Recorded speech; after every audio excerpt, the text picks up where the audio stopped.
Then we're going to talk about Kalvin Garrah. And I don't want to like overhype anything, but I feel like I have a nuclear bomb to drop during that section. What you did, Riley, was you either intentionally or unintentionally called Doe a pedophile. So I am going to get started on this segment. I think it is time to get started on this segment about Riley Grace Rochong. While I search up this video, I am going to talk a little bit about my relationship with Riley, how I know her, what the nature of our conversations have been. We've spoken privately. There's absolutely no reason for me to leak DMs or anything like that. So I'm just going to discuss the nature of the kind of discussions that we've had before. I don't know, because I didn't stream it myself. We did have a conversation once publicly, at least once. I think I may have actually come on Riley's stream 2 separate times. And I was acquainted with her. I was friendly with her. I was open to having a professional relationship with her. I don't know, because I didn't stream those conversations, I don't know if they can be found, but they were chill. It was fine. I also mentioned her in a video of mine.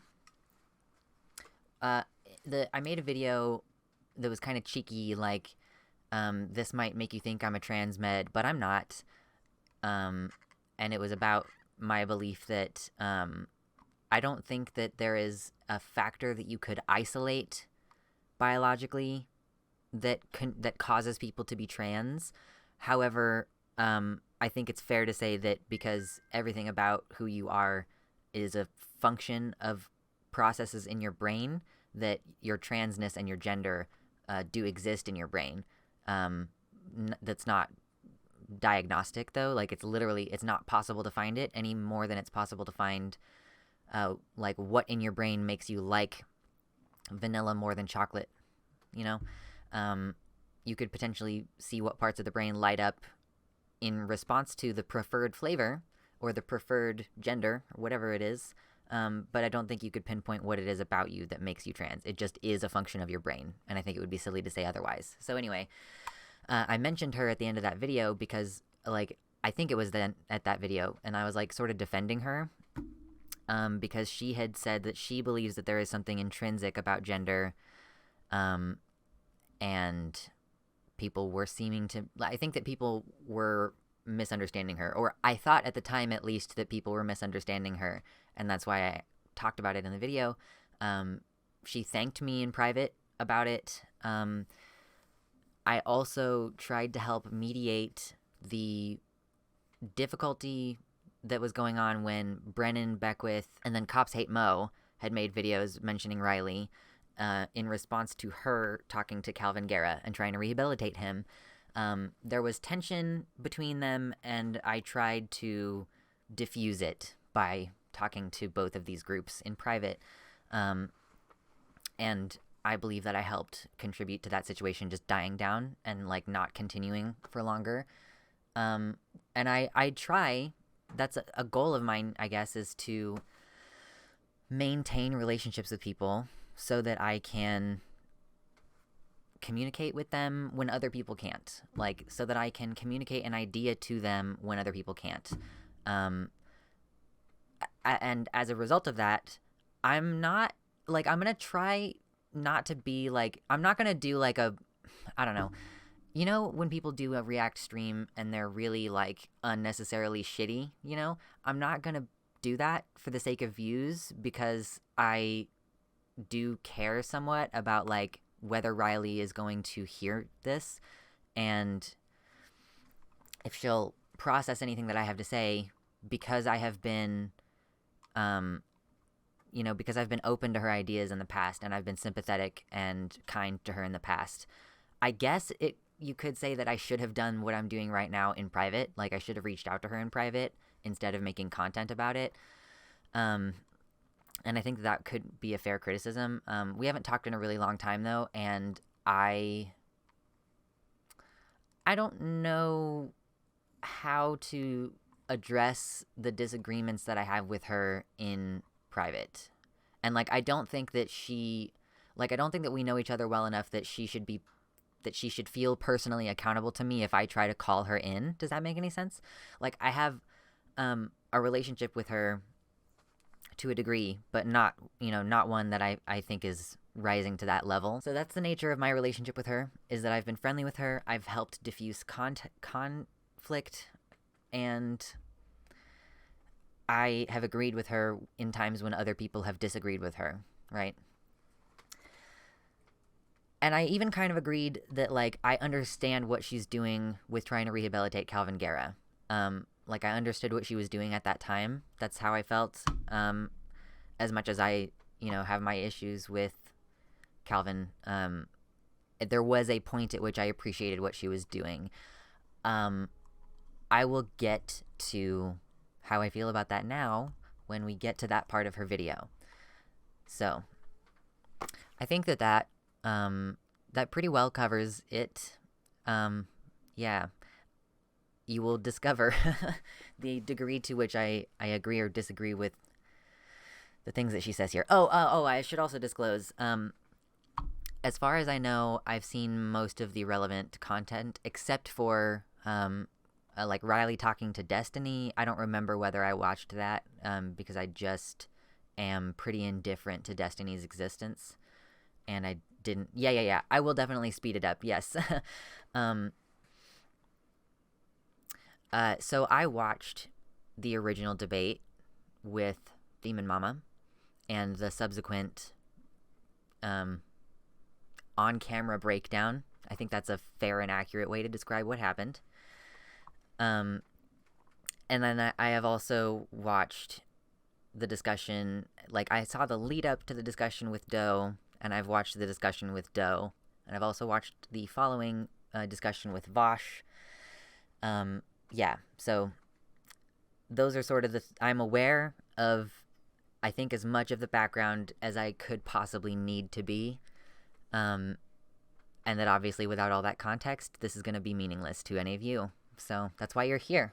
You're here because you watched those things also, probably. Yeah, and final disclosure, this is not an analysis, this is not a reaction video in which I have not yet seen her content. So I haven't technically watched it, but I listened to it twice while I was working on my jigsaw puzzle, once yesterday and once earlier today. Second time I'm recording this intro.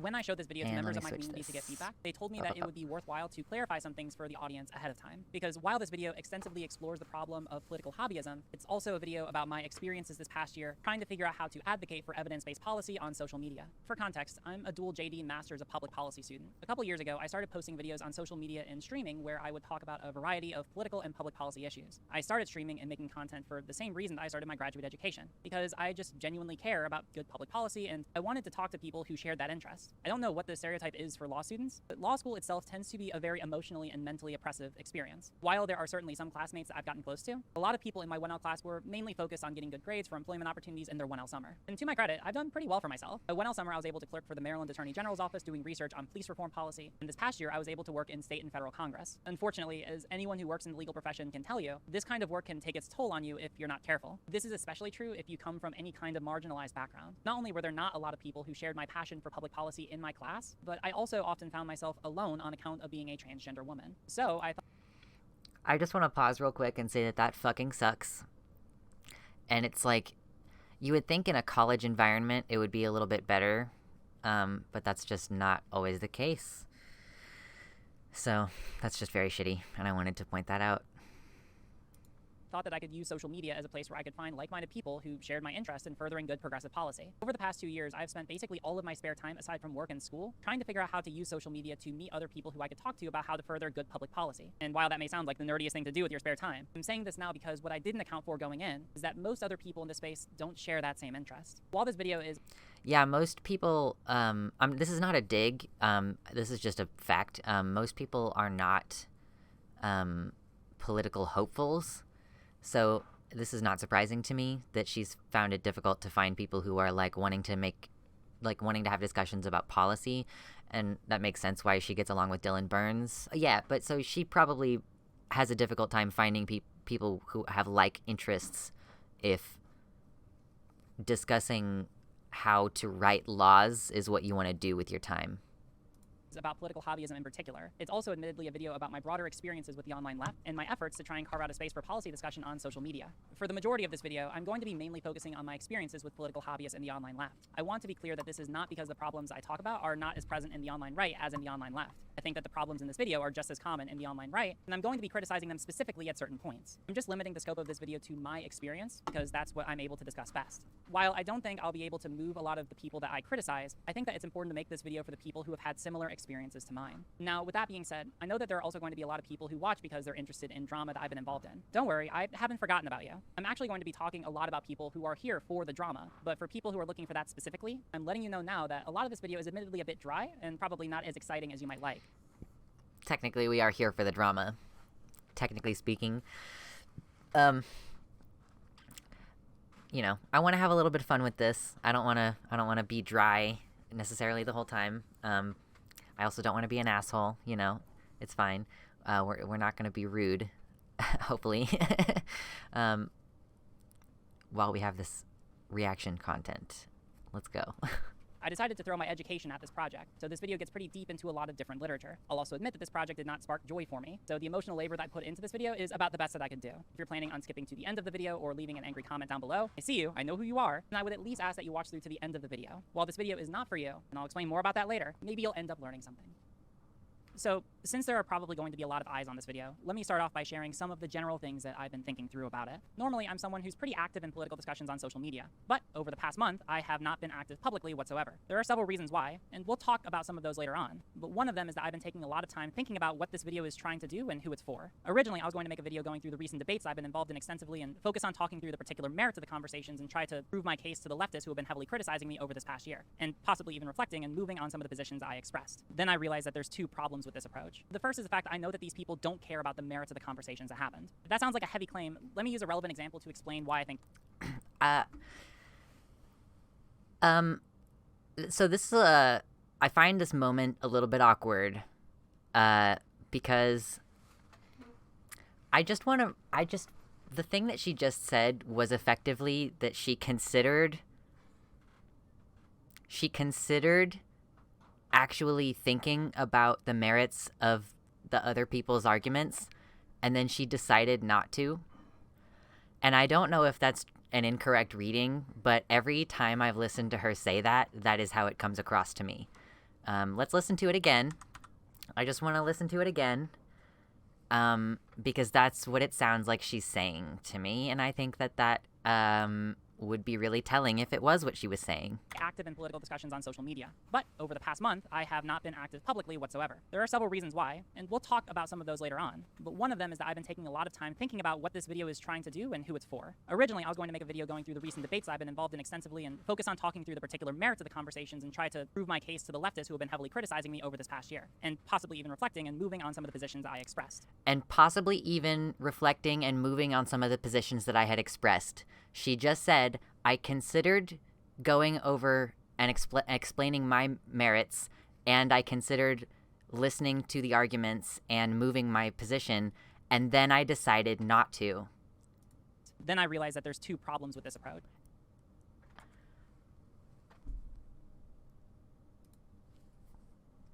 I'm sorry. Maybe I forgot that she fucking said that. This might not be as nice as I want it to, if that's where we're starting, because I forgot that she said that. And, like, if I am wrong about my understanding of what she just said, like, anybody in chat who can explain it to me some other way, like, so that I will understand it the way that she meant it and not how it sounded, that would be great. Because otherwise it sounds pretty shit. It sounds pretty bad to say, I thought about considering the arguments of these people who I've been arguing with, many of whom agree with each other and not me. And, like, I just decided that they are bad faith and that I don't have to listen to what they have to say. Like, that's what she said just now. The first is the fact that I know that these people don't care about the merits of the conversations that happened. Because I know that these people don't care about the merits of the conversation. Like, she just said, I decided that they were bad faith, and I don't have to consider alternate positions. It's fine. Let's just move past it. That sounds like a heavy claim. Let me use a relevant example to explain why I think that is. Earlier this year, the event that started off all the drama I've been involved with in the online left was a debate with the leftist streamer Demon Mama on the metaphysics of gender. Originally, the conversation started out pretty light until I expressed that I believe that gender involves more than just saying that you are that gender. This is why I would say that closeted trans people are still trans and that Steven Crowder isn't a woman when he pretends to be one. I thought that was going to be obvious, especially since I had made the same argument about a month prior when I was debating a TERF on stream and nobody in my community raised any issue at that point. But oh, was I wrong? Not only did she disagree, but we ended up having a 2-hour agonizing debate that's still up on the homepage of my channel for people who want to watch it themselves. But the relevant information for this discussion comes from the end of our debate. After 2 hours, Demon Mama said that I was only making my arguments.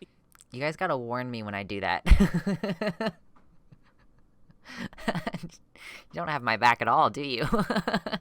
Because I was trying to justify my existence as a trans woman. That is not a sufficient rebuttal, all right? That is not what I said. I provided an argument for why it's not. Yes, and you gave a bad argument. You gave, oh, well, if you just identify as a Seahawk, that makes you a Seahawk fan. I've really had enough of having this conversation with you, Riley, because, listen, what it sounds like to me is that you were really, like, and this is my conclusion and my takeaway from this. I feel like you feel the need to justify your existence as a trans person without, and you want to have a 100% definite objective truth, when in reality, we're dealing with social constructs and linguistic limitations. Now, let's be clear. This is pretty fucking transphobic. This wasn't... Okay, hold on. I think, hold on. I need to get the lead up into this moment again real quick. This is why I would say that closeted trans people are still trans and that Steven Crowder isn't a woman when he pretends to be one. I thought... Should we have any content warnings in mind for this? I have not seen her latest vid. She will give a content warning at some point when she is about to discuss some suicidal ideation. So she gives one when it's relevant, I believe. I don't think there's anything else crazy that happens. She doesn't talk about... Oh, I will say, you know, she talks about Chariot in a way that's fucked up, I think. Just my opinion. We'll get there. But, so if you wanted a warning about that, fair warning about that. Thought that was going to be obvious, especially since I had made the same argument about a month prior when I was debating a TERF on stream and nobody in my community raised any issue at that point. But oh, was I wrong? Not only did she disagree, but we ended up having a 2-hour agonizing debate that's still up on the homepage of my channel for people who want to watch it themselves. But the relevant information for this discussion comes from the end of our debate. After 2 hours, Demon Mama said that I was only making my arguments because I was trying to justify my existence as a trans... I want to point out that there's a difference between how Riley just characterized what Demon Mama said. And I just wanna say also really quickly, like, I am actually, like, as far as my knowing the people involved with this, like, between Demon Mama and Riley, I was more predisposed to be sympathetic to Riley than Demon Mama because I knew Riley and I knew of Riley and we had talked. So anytime that I seem sympathetic to Demon Mama in this, it is not because I was, like, already a fan of hers.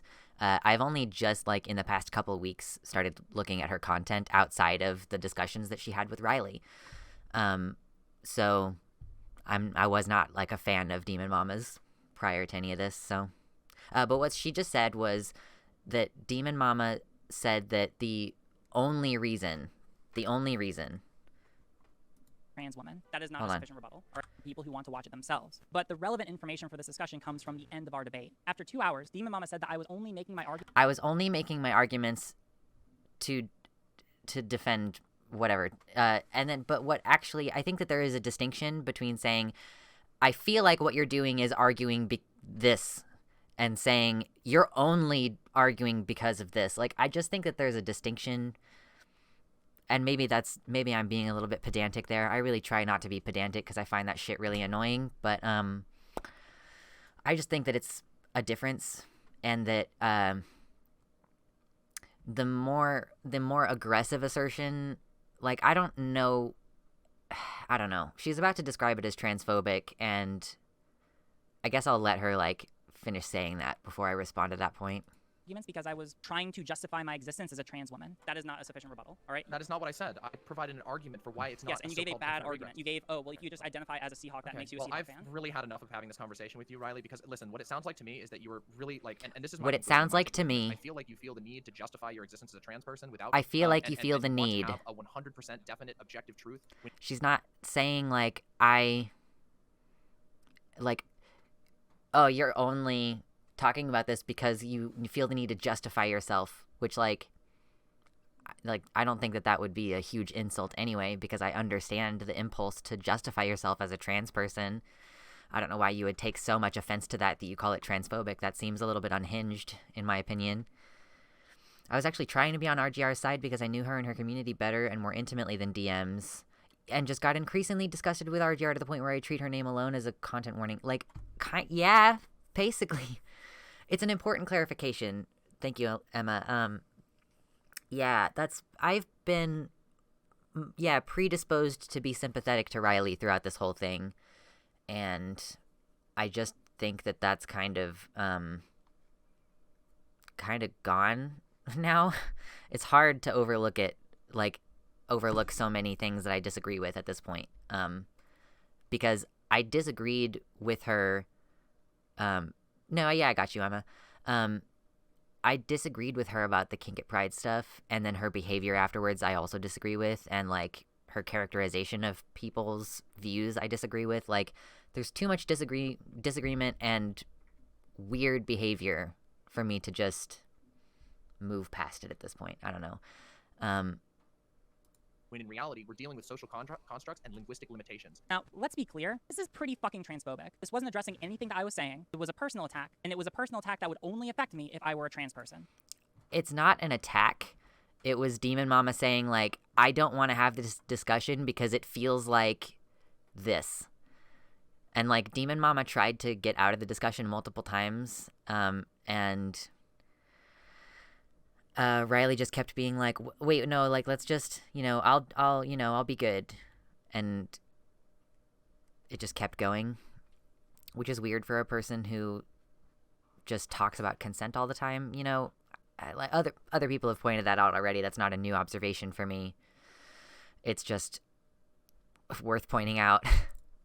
That's about as clear as it gets. This is pretty significant because Demon Mama is one of the leftist content creators who is at the forefront of levying criticisms of transphobia against content creators that she and her community doesn't like. If someone else were to make this kind of comment to her or someone that she likes, she would absolutely call it transphobic. And I don't know that she would, and I don't know why it is transphobic. Like, I don't understand how saying, like, I want to get out of this conversation because I feel like what you're doing is justifying your existence, or like it's coming across that you need to justify your existence, and I don't want to participate in that, is like how I understood what Demon Mama was saying. And again, I had no reason to be predisposed to be sympathetic to her. That's just my read of the situation as I understood it. She knows that, because when I started raising the fact that she didn't come under any scrutiny from people close to her or in her community for saying this to me, she never argued that it wasn't transphobic. Instead, she told her community that she never said it in the initial conversation at all. Honestly, compared to she took the same issue that I am taking with your characterization of what she said. It's not at all that, you only argue this point because you want to justify your existence as a trans woman. Like, that is just not what she said. And for someone who, like, listen, I understand a little bit, a very small bit, about the law, about understanding and reading the law, a very small bit. And the thing about the law is that it's really fucking specific. It's very, very, very specific and explicit, to the point where, like, they're covering so many bases for the potential for loopholes, like, it's practically impossible for a regular person to read it. And like, it's very important to be particular with your wording, right? And Riley frequently acts like, she's like, oh, I want to be really particular with what I say here. I want to be really particular with my wording. But then she will, like, I don't know how to say this without using loaded language. She seems to characterize other people's viewpoints in a way that ignores what they explicitly said and superimposes an interpretation onto what they said that then she takes issue with. So basically she strawmans them. First time chat from TG Amageddon. She chooses loaded language when describing things consistently. That's kind of what I mean. And that's kind of what my criticism was about Essence of Thought while we were talking about that earlier, is that I don't really appreciate when people use exaggeratory language to describe events, especially with, the type of therapy program that I've been in. One of the key things about emotional regulation is like describing an event, removing judgment from your statements. So instead of like my partner didn't call me to let me know that they would be home late because they don't care about me. Like that's what your initial thought is. But objectively what happened maybe is like my partner got busy and didn't realize that traffic was going to be as bad as it was. And so they didn't contact me. Like just reframing something as like the facts, the actual literal objective facts, and then using that information to decide whether your emotional reaction to the situation was proportional or in line with the facts. Because sometimes you can have an interpretation that instigates, your emotional taking issue with what happened, when that interpretation might not be reflective of the actual facts. So it just is really grating to me to see like other people portraying events using the interpretation that they have constructed rather than describing what happened with more objective language. Objectively, this is what happened. Objectively, this is what was said. You can say, this is what was said, and I interpret it this way, maybe. But I just don't think it's healthy. I think that's part of why, for example, Essence of Thought is so like angry in their content, or like seems to be so aggressive about how they handle things, is because their interpretation of events is very dramatic, and that makes their responses proportional no matter what. Like no matter how hard they go after someone, it's always justified. So, and that's like a scary kind of person to be around, in my opinion. Right, yeah, Riley often asks others to recognize the explicit wording of her statements, but doesn't really grant others the same consideration. That is what I have noticed also. So let's switch back to here. A lot of other internet drama, that would be more than enough evidence for a pretty clear case that this person did a transphobia and tried to cover it up. But oh, it gets so much worse. Because while she was streaming about this, I actually got wind that she was lying to her stream about what happened. So I clipped the relevant part of the stream where she said I was only making arguments about gender in order to justify my existence as a trans woman, uploaded it. That's not what she said, though. So if you providing proof is you're not providing proof. I'm sorry. I'm sorry. That's not what was said, Riley. You don't get to have your cake and eat it too this way. It just doesn't work like that. I'm sorry. To Twitter and linked the clip in her stream chat to show her audience exactly what happened. Now, let me ask you, do you think that she just clicked on the link and showed her audience the 30-second clip directly incriminating herself? Or do you think that she did absolutely everything in her power to keep me from showing it? When I started linking the clip in her chat, she said, I also have watched this. And I don't know how I would feel if someone was in my chat, like, I feel, their relationship was rocky before, and I kind of understand why Demon Mama wouldn't want Riley to come on, like, especially because Riley has been on this, like, she has exposed Demon Mama to a degree of harassment because of her, talking with Destiny about the situation. I think that Riley definitely like contributed to a difficult 2021 for Demon Mama and her community. So I don't think that I would have been very appreciative if Riley had come up in my stream in that same, if I had been the person and like tried to talk to me. I probably would have been like, I don't want to talk to you. And like, it really kind of did seem like she was just going too hard in chat. Like she was just losing her mind a little bit, in a way that just seems like behavior you shouldn't do publicly. And she did the same thing in Vash's chat before they had their debate. Like it just, I don't know why she thinks it's appropriate. like, I guess because she feels that she's been mischaracterized. And, like, you have your own platform, though. You don't have to prove this point on Demon Mama's platform. That's kind of that's something else that I don't understand. Why do you need to get Demon Mama to acknowledge what you're saying? Like, why would you not just go on your own stream and call her a liar, I guess? Like, you have the power to do that. You've arguably already done that. I mean, you know, if somebody tells you to fuck off and that I don't want to talk to you, then, like, what you do is boot up your own stream and say, oh my god, this is what happened. Like, if you want to talk about it, that seems like the way to do it, rather than bothering someone else and ignoring that they don't want to talk to you and, like, they don't consent to you being there. But them being wrong, I guess, makes their consent not matter, I think, is what is functionally happening. I don't know. Over and over that she had already shown the clip to her chat when she hadn't. And then, instead of showing the clip I was linking, she decided to show an unrelated clip of me just crying. This wasn't relevant to the conversation. She didn't use it to try. She had already shown that video earlier in the stream. I watched that recently too. I can't remember whether she had watched the clip that Riley is talking about during that stream, but yeah, I don't know.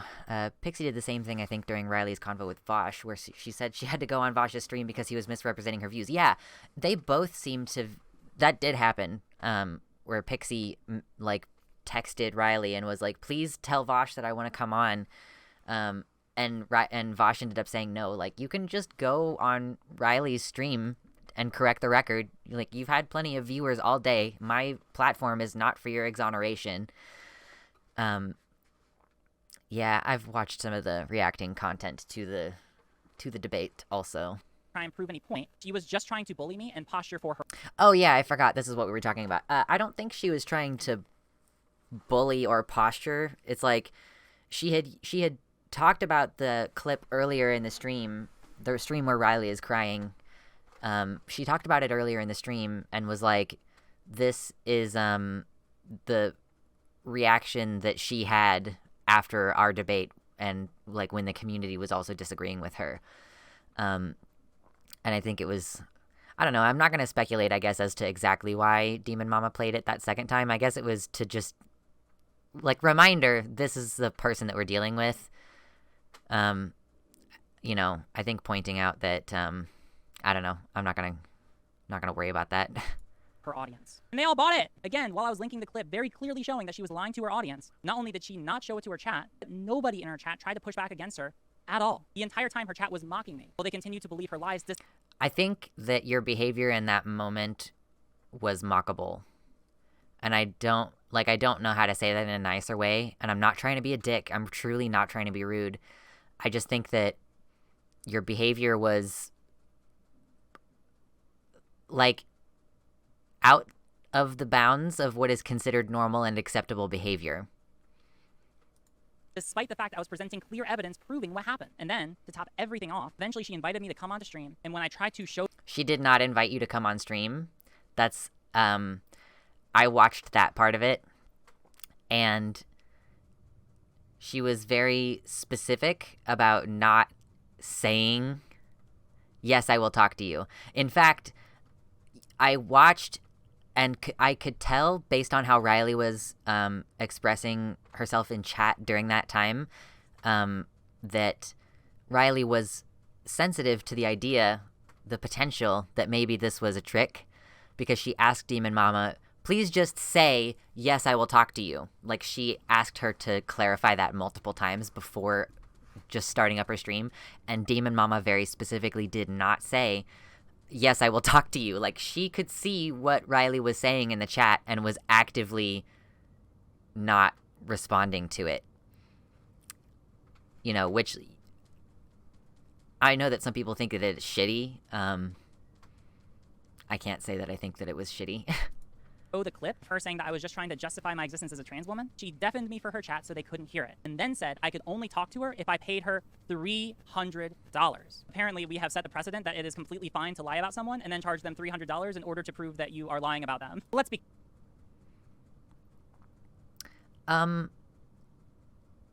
What do you mean she was lying about you? You didn't miss too much. What do you mean she was lying about you? Like, because you don't actually feel the need to justify your existence? And her saying that she feels like that's what you're doing is her lying about you? I don't know what the fuck that means. Be clear, there's absolutely zero room for plausible deniability here. She hid the clip when it came up. She knew that what she said was transphobic. She knew if she showed the clip to her audience that it would prove that she was lying. And she knew that she... No. And no. And no. had to do everything she could to keep me from showing it. And it's not like she was doing everything she could to keep you from showing it. She just didn't watch it. I don't know. I feel like I'm nitpicking, and I'm going to step back a little bit off the nitpicking, because I think that there's meritorious things to discuss in this, and we're only fucking 9 minutes in, and, like 40 minutes into the actual stream part where we're talking about this, so... Despite all of this evidence, she never came under any scrutiny or criticism from her community over this. You could present these people with the clearest possible evidence showing that you're right, and they will still do everything they can to even possibly admitting that they were in the wrong. Now, this is not an isolated event. The reason I chose it is for illustrative purposes because of how clear it is. This is behavior that people in the chronically online left engage in all the time. I used to think that if I just showed these people proof that vindicated me, that it would be able to sway them and make them stop antagonizing me. They don't care about the truth. And I'm not going to make the mistake. If she didn't want anyone to see the clip, wouldn't she just ban Riley from the chat immediately and not give her any attention? That's a good point. She did continue to let her post it, like, so anyone in the chat could have gone to see it. If she was trying to suppress, like, something that Demon Mama has pointed out herself is that she still has all of her content public. Like, I was able to watch that stream and the full context of when she said, I feel like you are trying to justify your existence as a trans woman. Like, all of that is public. Like, Demon Mama is clearly not trying to hide any of that. So, I don't know how you could say that she's trying to hide information and being dishonest when Riley is, in fact, the one who has consistently taken down her prior remarks and prevented, perhaps not intentionally, but in effect, prevented people from checking the record when it comes to what she has said. Of thinking that they do again. So why do they act this way? Well, put a pin in that. We're going to be coming back to that later. So after I decided that I wasn't going to be making this video for the people who have been antagonizing me, I also considered making the same video going through the recent debates I've been in, but more so for the audience of people who are more aligned with my views but still disagreed with the merits of my arguments. But this leads to the second problem I alluded to from earlier. I spent a lot of this past month thinking about how I engage online and how this contributes to my overall career. She's kind of like, and I've also decided not to justify myself and any of the things that I've said. This is, like, this whole video, she does not, I don't think she really adequately defends herself. I don't, you know, we can maybe have some concluding remarks at the end, but I don't think she adequately, this is too much of a, you know, people were upset with her for the things that she had said and done, and people were upset with her at a volume that made her really upset, you know, and she is choosing to, she feels like she doesn't need to defend herself, I guess. Yeah, she's like, she's reversing the roles a little bit, is what it feels like. She is using this video to say, what other people are doing is bad. I will not remark upon what I said or did, though. Goals. And I am concerned that responding to this kind of behavior, focusing on the merits of the conversation, ends up setting a precedent to spend massive amounts of time researching arguments, ultimately have nothing to do with what I'm trying to accomplish in my career. The reason I'm pursuing a dual JD Master's in Public Policy degree, I've worked in Congress and learned how to actually affect legislation, is because my primary career goal is defending and advancing the best and most evidence-based LGBT plus policy possible in the United States. And that's it. And over this entire year, I've been dragged away from doing that by drama, which, I'll be the first to say it, I was baited into by people who only care about these subjects as a hobby or a weapon to use against people. I really want to hear her address what she said about Doe's abuser, because that just really confused me. Yeah. just to comment on that really quick, you know, I guess like because I'm going to discuss this does require a content warning for child sexual assault. I will try to be like as non-detailed as possible. But Doe was trafficked, and at one time that included being gazed upon as a potential purchase, right? And moving away from that immediately now, my thought in response to the idea that a person gazing upon someone who they may spend money to have sex with is a transactional event and not one which by Riley's definition is a behavior being acted out for the primary purpose of satisfying someone's sexual desires. That's wild to me, because like my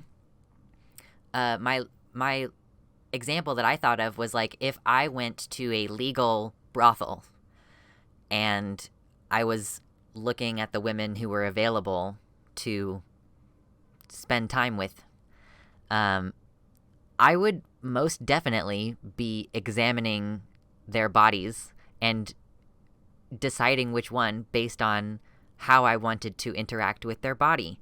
And like, oh wow, like I bet this person would be really satisfying to do this with, or something like that, because they have a really fat ass or something, you know, like, so that's just my personal view on how I would feel in that moment. I definitely think that, you know, if what you're describing is, yeah, you're looking at someone with intent to gratify yourself sexually, that's the same as her example of if you are looking at a picture of someone and masturbating to them without their consent, like, it's the same thing.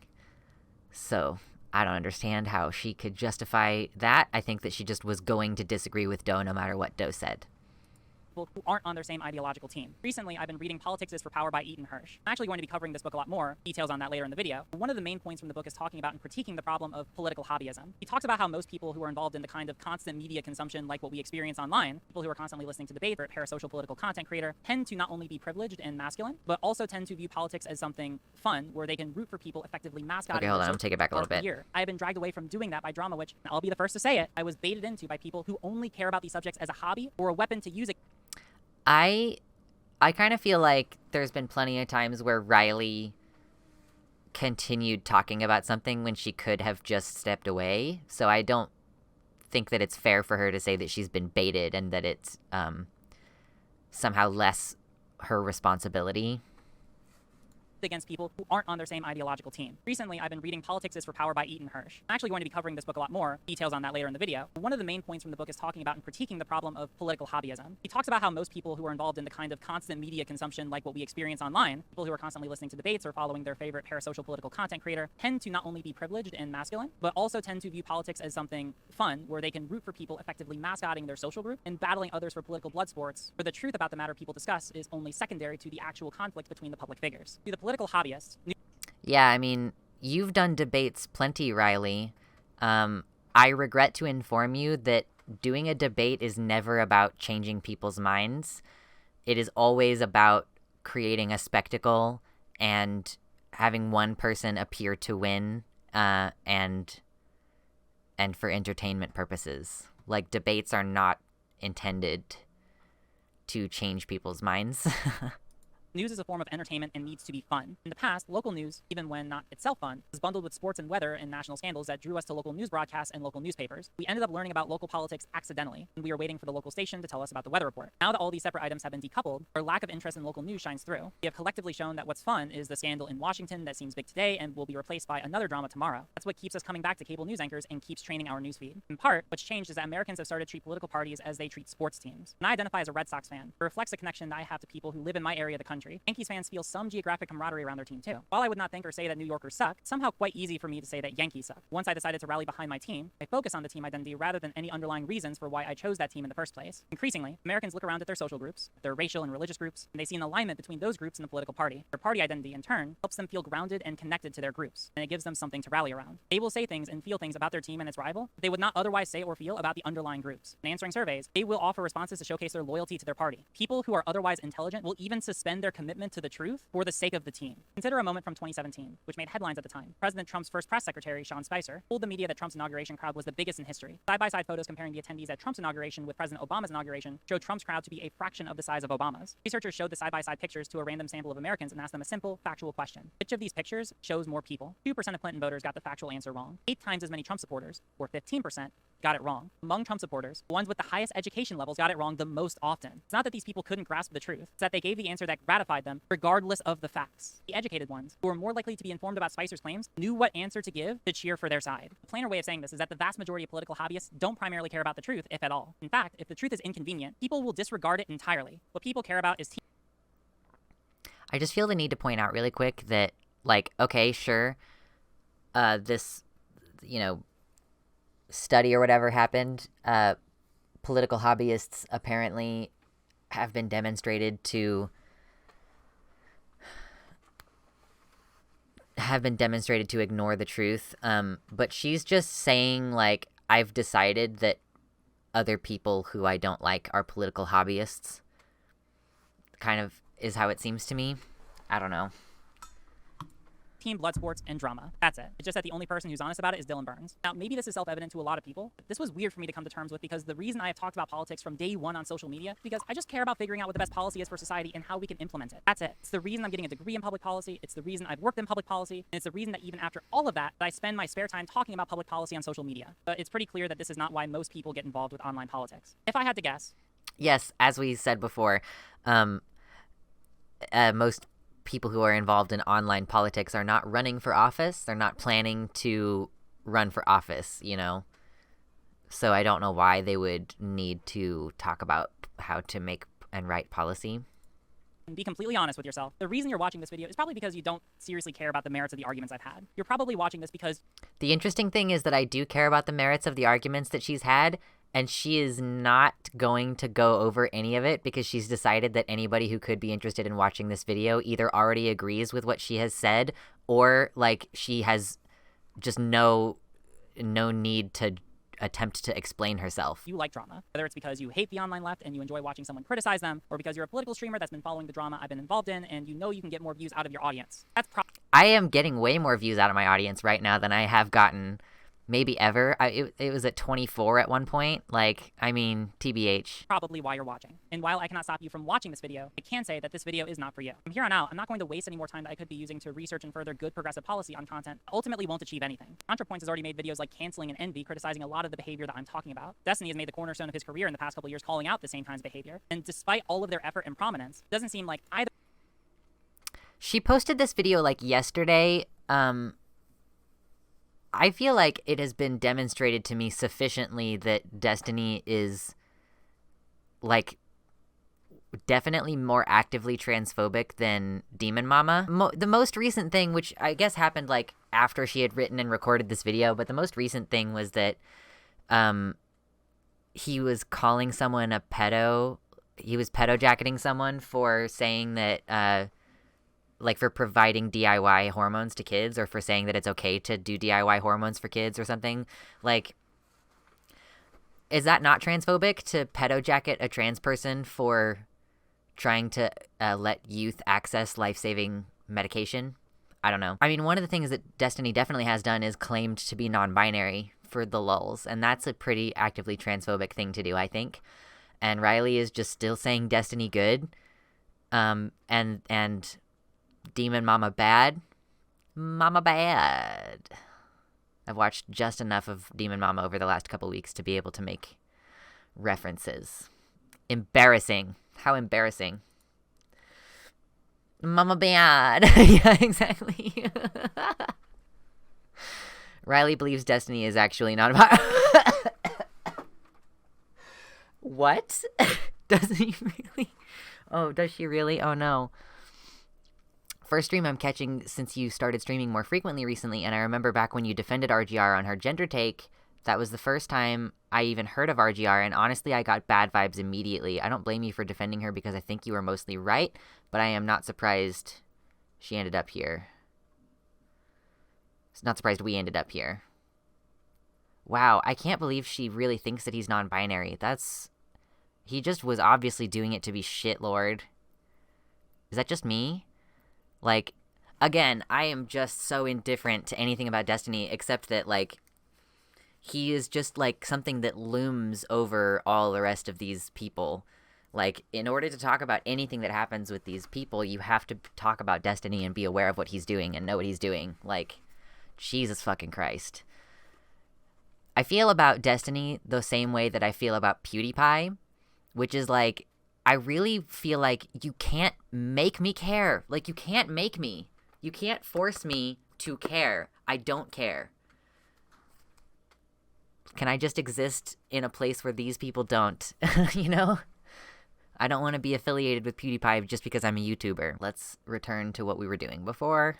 All of their effort and prominence, doesn't seem like either of them have been able to reform the people who are most culpable for the kind of behavior that I'm criticizing. I say reform because I don't hate any of the people that I'm criticizing. Problem with a lot of the criticisms people make against the online left is that they tend to come from conservatives who, while they are able to sometimes recognize valid issues within our movement, are usually bad faith actors who are mainly interested in causing us harm and just happen to be the broken clock that tells the right time twice a day. For me, I genuinely hope that someday people who engage in the behavior I'm criticizing in this video can grow and change for the better. I just don't see that as happening anytime soon. And that's what I'm more interested in exploring. Why is it that like, again, she's like, I am not going to change my mind, but I really hope that these other people do, because I am the only one who is right. That's just how it comes across. Everybody else has some growing up to do. Yeah, that's kind of what it is. I don't see how you can have an online political scene without it being political hobbyism, though. Yeah, I mean, literally, like, it's a job. Like, I peaked a little bit there. That's not good. I don't want to be peaking. Let's just take that slightly down. How can you have political streamers who are, like, getting viewers, but who aren't entertaining? Like, it has to be entertaining. Like, she was talking about earlier, like, oh, people don't watch the local news anymore because, they're not as interested in, like, the tabloid stuff has moved to a different platform or something, like, whatever it was she was saying, and that's super weird. I don't know. there are people in the online left who, no matter what you say or how you say it, seem to never change their minds. As a primary example, how could someone like Demon Mama say something so clearly transphobic to me and never come under any degree of scrutiny from people more— She's just saying that it's transphobic at this point. Like, she's just saying, like, it is transphobic because I found it insulting and I am trans. I don't know how to— aligned with her. Perhaps you think I'm focusing on this example too much, and I'll talk about other examples later on. But this one is particularly interesting to me because not only is it the most clear-cut example of her blatantly lying to her audience and getting away with it, also because this is about her engaging in clearly transphobic behavior. One of the primary criticisms that the online left often levies against people are criticisms of transphobia, even against other left-leaning figures like ContraPoints or Destiny. And yet, whenever they do, the allegations they levy are weak at best and completely fabricated at worst. Why does the online left tend to levy certain criticisms against people without merit, and yet completely ignore when people they like engage in the exact kinds of behavior that they criticize? This is a question I can justify making a video on, because the answer can have very real implications about how people who actually care about policy should engage with social media. If you are someone who genuinely cares about policy and wants to understand why these problems exist in the online left and how to avoid them, then this video is for you. Now, to be clear, this is not saying that everyone in the online left engages in this behavior. There are a lot of content creators in the space who do a good job of being consistent with their beliefs and actually holding people accountable. You could say that this video is talking more about the chronically online left if you want to be more specific, but I also believe that these kinds of behaviors seem to be too broad to just write off as a couple outliers in the movement. I'll talk more about why I think that is later on. As I was thinking about this video, I read a study that had been published this past month in Nature on polarization in online politics called Quantifying Social Organization and Political Polarization in Online Platforms by Isaac Walter and Ashton Anderson. The study used an algorithm to analyze 5.1 billion comments made in over 10,000 communities over 14 years on Reddit surrounding the the 2016 election. The researchers measured how the macro-scale community structure of these communities is organized with respect to age, gender, and U.S. political partisanship. The fact that the authors got this published in Nature says a lot about its credibility, since it's one of the most scrutinous academic journals generally, and it's even more difficult to get papers published there on the social sciences. One of the main things that the researchers were interested in exploring was the nature of social media and how it makes it easier than ever for people to self-select into echo chambers of like-minded people. This is how the paper begins. In 1962, Marshall McLuhan proclaimed that the new electronic interdependence recreates the world in the image of a global village. In the decades since, there has been a fierce debate about the internet's dual forces of social integration, as the world becomes increasingly interconnected, and social fragmentation, as people can more easily select to join like-minded communities. 20 years into the widespread adoption of online social media platforms, it remains unclear how online communities are socially organized. Of particular concern is whether online populations increasingly sort into homogenous echo chambers, and whether social media platforms tend to shift users towards ideological extremes. However, since these platforms consist of massive amounts of unstructured and synonymous data, empirically quantifying the social makeup of online communities and, in turn, the social organization of online platforms poses a unique challenge. So, using their methodology, the researchers tested for whether people tend to self-select into like-minded political communities, whether this has polarizing effects on people's political views, and to what extent the online left and online right are polarized within themselves. And oh boy, does this paper have a lot to say. We applied our methodology to study individual and platform-level political polarization over time. Political activity on Reddit spans the ideological spectrum, with 35% of activity taking place left of center, 22% of activity taking place right of center, and 43% taking place in the center. Despite this overall breadth, user activity is considerably more narrow. In line with the echo chamber hypothesis, the political activity contributed by community members is heavily skewed towards communities with similar partisan scores. For example, only 8% of political discussion occurs in the most left-wing communities. Among users who contribute to left-wing communities, I have such a problem with the whole premise of this study she's citing. People aren't so much self-selecting for echo chambers as they are being increasingly funneled into them by algorithms trying to maximize engagement and ad revenue. That's a really good point, and I don't think she says anything about that. Communities, an average of 44% of their activity takes place in left-wing communities. Similarly, only 16% of political discussion occurs in the most right-wing communities. Right-wing communities account for, on average, 62% of right-wing commenters' political activity. If users I think that she is bringing this up as a criticism. Like, I think that she is bringing up this study as a way of criticizing this fact. Like, you know, only 44% of their activity takes place in left-wing communities. I don't think that I have to expose myself to right-wing communities in order to be holistically informed politically. I don't think that Breitbart has anything valuable to contribute to my political wholesomeness, to my political development in any way, shape, or form. So I don't know why this is a criticism. Or maybe she's not criticizing it, but it seems like it. distributions of activity were not skewed along partisan lines, these average percentages would be approximately equal to the overall platform partisan distribution. This pattern of selective partisan activity is also clearly apparent at the individual community level. Consistent with previous studies of political activity on social media, a static analysis of complete Reddit activity shows that users selectively participate in ideologically homogenous communities. So let's be clear here. For all that everyone criticizes other groups for isolating themselves off into echo chambers, literally everyone does this. Like, be completely honest with yourself. You choose what political communities you occupy online based on whoever will challenge your views of the world and make you think more critically about yourself and your own beliefs? No. If you're telling yourself this, you are almost certainly lying to yourself. Almost everyone who engages in online politics does this. And if you happen to be one of the handfuls of people who doesn't, then I don't have to tell you that you are the outlier. The authors also compared this behavior to the political activity of people who engage in other kinds. Thank you for the follow from Rafish Rowan. Is she criticizing people who do echo chambers? Because I was looking for it earlier and I wasn't able to find it. And if someone in chat has it, I would be over the moon. But she posted one of her sort of faux legal documents a while back about like her policy on who she's gonna follow on Twitter, and part of it was that they have to agree with her.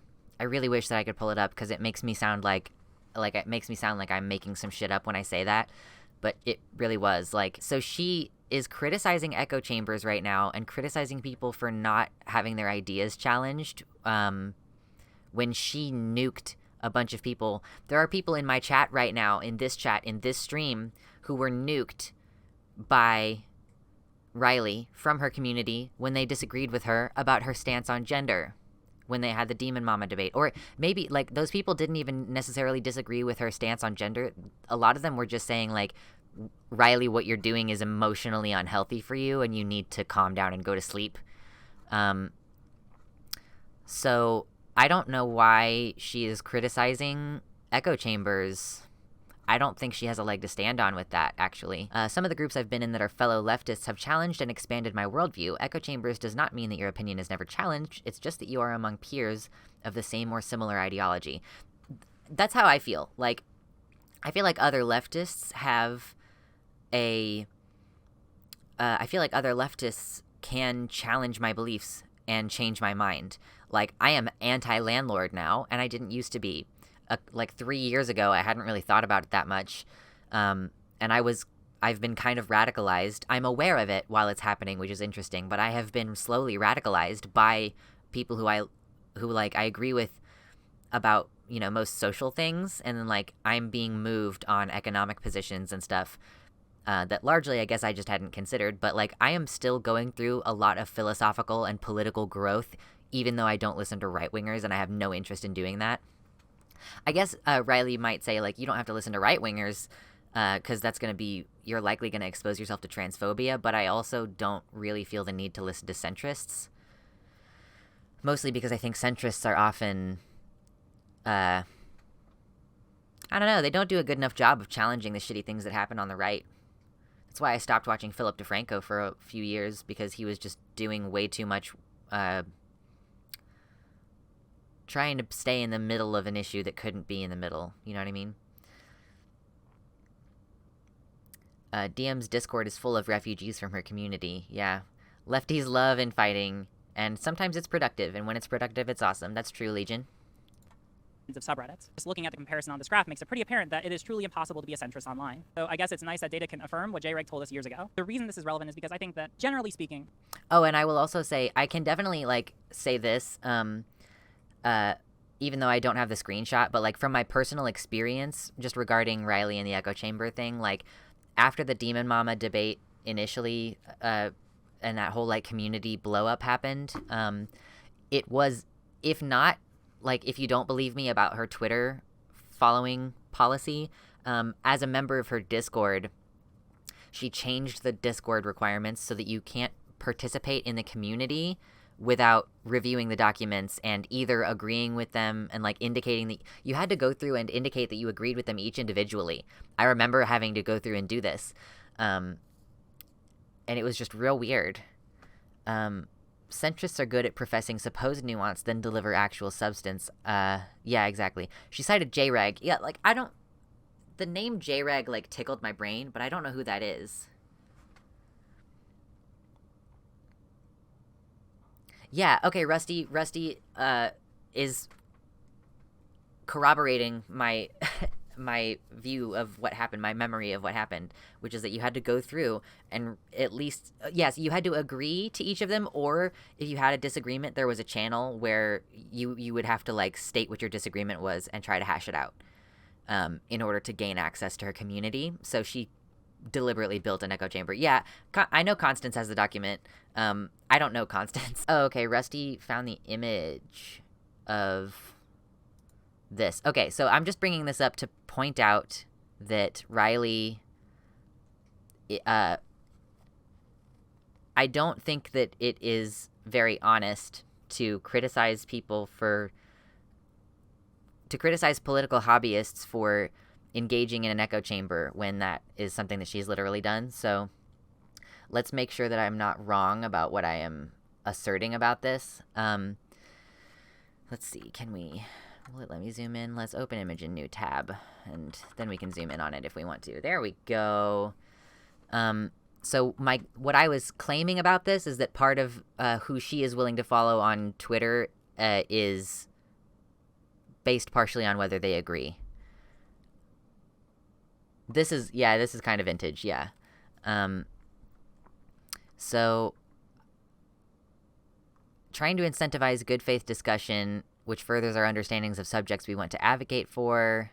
Here are my criteria for following someone on any social media platform. I could be about to prove myself wrong. Oh, the Logitech one? I mean, it's not that old. I might be about to prove myself wrong, okay? We're checking the facts together. We're here checking the facts together. Either they are a member of my Discord and have completed the verification process where they determine if they have an issue with any of my public stances. Well, there it is. I didn't have to read very far, did I? One of the criteria for following someone on Discord is that they're, or following someone on social media is that they're a member of the Discord and have completed the process saying either I agree with everything that you have said in these documents, or I have laid out what I disagree with, and like, I think that, I don't know, I never like went through that process, but I think you must, like, did she have to tag in and have a conversation with you about it, and then you would, you know, she would have to determine whether you reasonably agreed or whether you were good faith enough? After she implemented these rules, she was following like 10 people. I don't think she ever unfollowed me. I am a public figure with more than 1,000 followers on the relevant social media platforms, and we've interacted, and I think that she probably assumes that I'm good faith, which is, I'm not saying, I didn't phrase it that way to imply that I am in any way not good faith, but I realize how that could sound, so give us a quick sec. We're going to switch back over here. Not to this one, that's the Chud Logic video. Yes, I qualified. Yeah. There was a channel where you'd have to state your disagreements. I just don't remember what happened after that. Like, if you stated your disagreements, were you allowed in, or only after you had had a conversation and established that you, I don't know, that you didn't disagree for bad faith reasons? I have no fucking idea. All this to qualify for a follow. Yeah, that was what that document was. It was her saying, I will only follow people who fit these criteria. So let's continue, because this is taking forever. Apparently I'm not going to be quick at going over this kind of shit. There are 3 ways that disagreements can be resolved within communities. First, through one or more of the parties involved moving on their positions and coming to an agreement. Second, through one party leaving the community to find another one that affirms their disputed view. Or third, through one of the parties bullying the others out of the space. I'll give you a wild guess about which are the more popular options online. Normally, as we all grow up in society, we're taught that we ought respect differences in opinion and work on skills to be able to resolve disagreements with people around us. For example, when discussing the foundations of a democratic society in their book Problems of Democratic Transition and Consolidation, John Linz and Alfred Stefan talk about the importance of liberalization in consolidating democracies. Liberalization, compared with democratization, the normalization of certain values over time in a specific culture, and makes that culture more inclined to adopt a democratic mode of governance, most important of which being the toleration of perspectives different from your own. The reason why liberalization is important as a foundation for building a democracy is because if your culture fundamentally doesn't care about tolerating contrary perspectives, there's no real reason for people in that culture to want to adopt a democratic government. And if people don't want democracy, then it's just not going to happen. If you do not normalize the fundamental value of tolerating and resolving disagreements with different perspectives, you don't really care about the thing that makes democracy democracy. Now, I'm picking on the online left when I say that there are a lot of people in it who do not care about resolving disagreements with different perspectives. This is something that we can observe as a problem in all political communities, and especially the ones in the Waller and Anderson study. Big reason why liberalization is essential is because in order to actually build a state, it often requires some degree of managing how to exist along people that you're geographically close to, even if you're different from them in some respects. If you live in a certain community, it has historically been difficult for people to just move away from people with contrary opinions and closer to people who think alike. With recent advances in social media, this is no longer the case. Because now that users can find communities of like-minded people easier than ever before on platforms like Twitter, Reddit, YouTube, and so on, people don't have the same incentives to develop the skills necessary to actually think through and resolve disagreements with others. And why would they? Actually interrogating what you think you know about the world is hard. For example, I set out this year to try and answer the question of what gender is, and now I'm reading through all the philosophical publications on gender metaphysics. You know what metaphysics are? I didn't learn about this shit in law school. I had to seek out a lot of this on my own. In the course of seeking out this knowledge, I've spent more than one night staring into the abyss and making myself refuse to just lay down and rot. Now to me, I can justify putting myself through that. Something that I want to point out about this part too is, you know, I think that Riley, and she comments later something similar along these lines. I think that she has this weird, like, hold on. I think Riley has, like, this deference to published philosophy. Does that make any sense? Like, later on in the video, she says something like, if I ever talk about the merits of the previous discussions again, it will have to be after I read a lot of moral philosophy. And I'm like, why though? It's not like you're learning objective facts about how anything works. By doing that, all you're doing... She is in law school. She's a graduate student in law school. She wants to be a politician. She wants to write laws. Yeah, she has this, like, weird deference for academia, and it's like... And it's similar to this moment, she's talking about gender and, like, people who've written about the philosophy of gender, and she's saying that some of it made her want to lie down and rot, which, like, means that she, to some degree, thought that there were... And she has said something about, like, I know all the good arguments against trans people, too. in a previous video, and I think that is kind of what she's referencing here, where she's like, I know, like, I have exposed myself to arguments against trans people that I thought were meritorious, and it made me want to lie down and rot. And I just don't understand why you wouldn't just have your own moral opinion about stuff. Does that make any sense?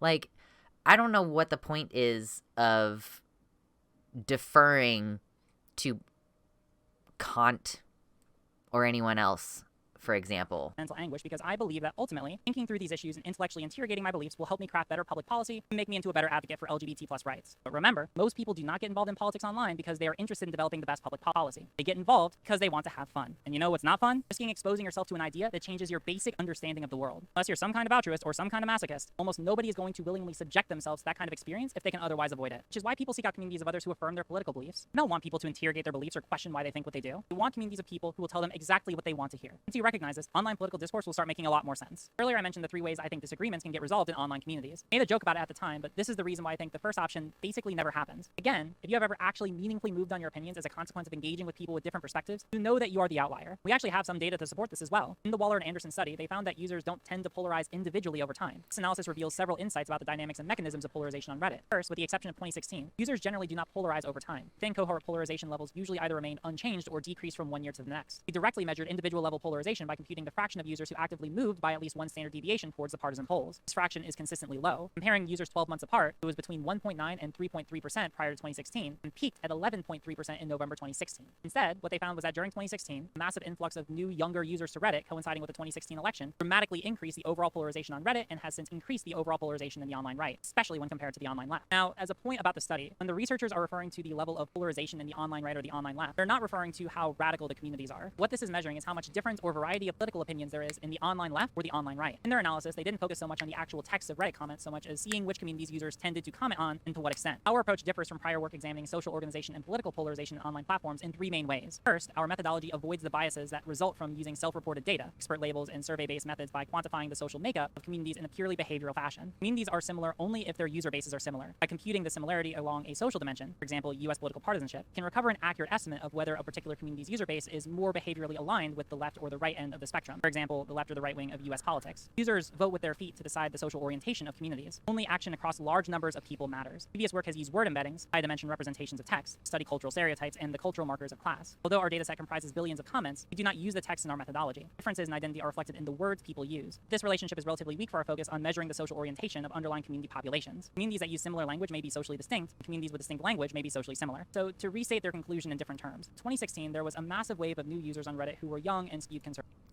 First time chat from German Roblox head. Thank you for joining us.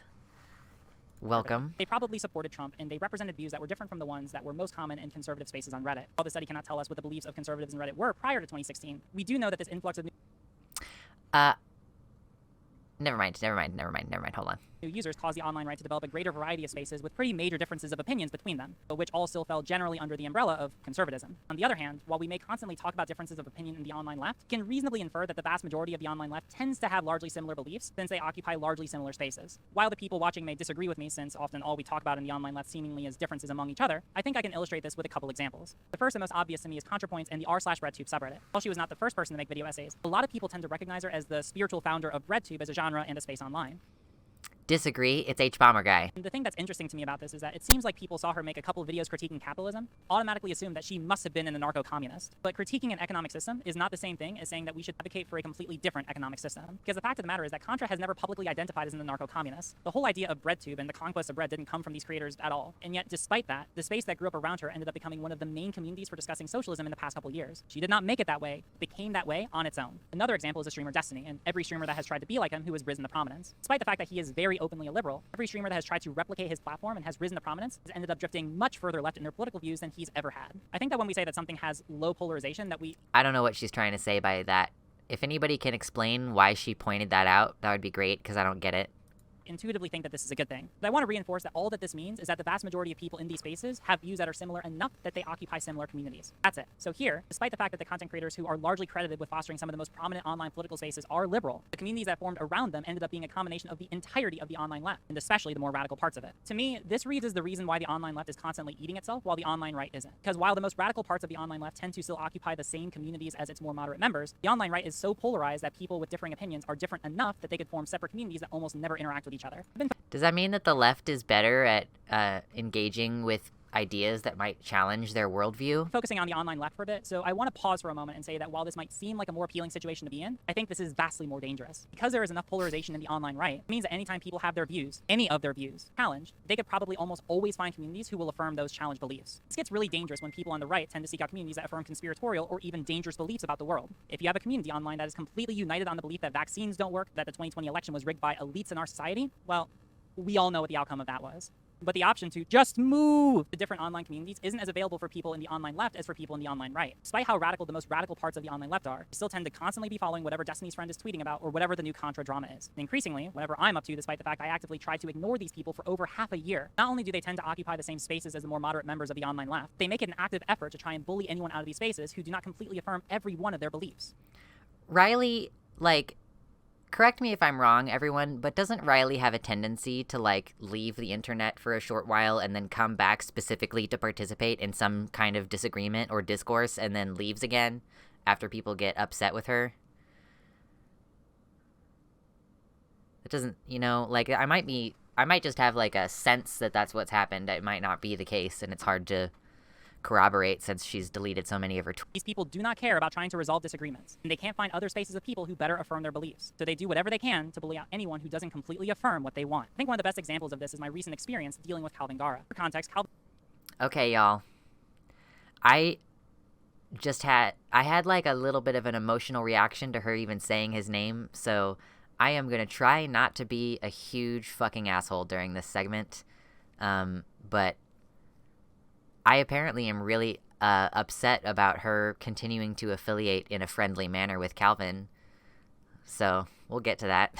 Kalvin is a transmasc YouTuber with an incredibly painful and controversial history. He used to identify as transmedicalist, meaning that he thought you needed to be medically diagnosed with gender dysphoria in order to be transgender and that you cannot identify as non-binary. He also used to make content where he would make fun of smaller content creators and cause them harm by subjecting them to a substantial amount of online bullying. This is admonishable behavior, and I've never said otherwise. Over this past year, Kalvin actually watched some of my content and eventually we started talking. I didn't debate him, I didn't try to antagonize him, just talked to him and tried to convince him that he shouldn't continue that behavior and should change his views on transmedicalism. And you know what? I actually made a lot of progress with him. Not only did Kalvin end up moving away from his transmedicalist beliefs, Okay, I'm gonna look at these real quick because, as I previously stated, I only listened to this video when I reviewed it before the stream.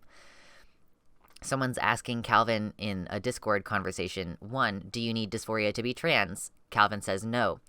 2, do you need to medically transition to be trans? Kalvin says no. Are non-binary people valid? Kalvin says yes. Do you recant and regret your previous content that harassed people and pushed transmedicalist ideas? Yes. An emphatic yes.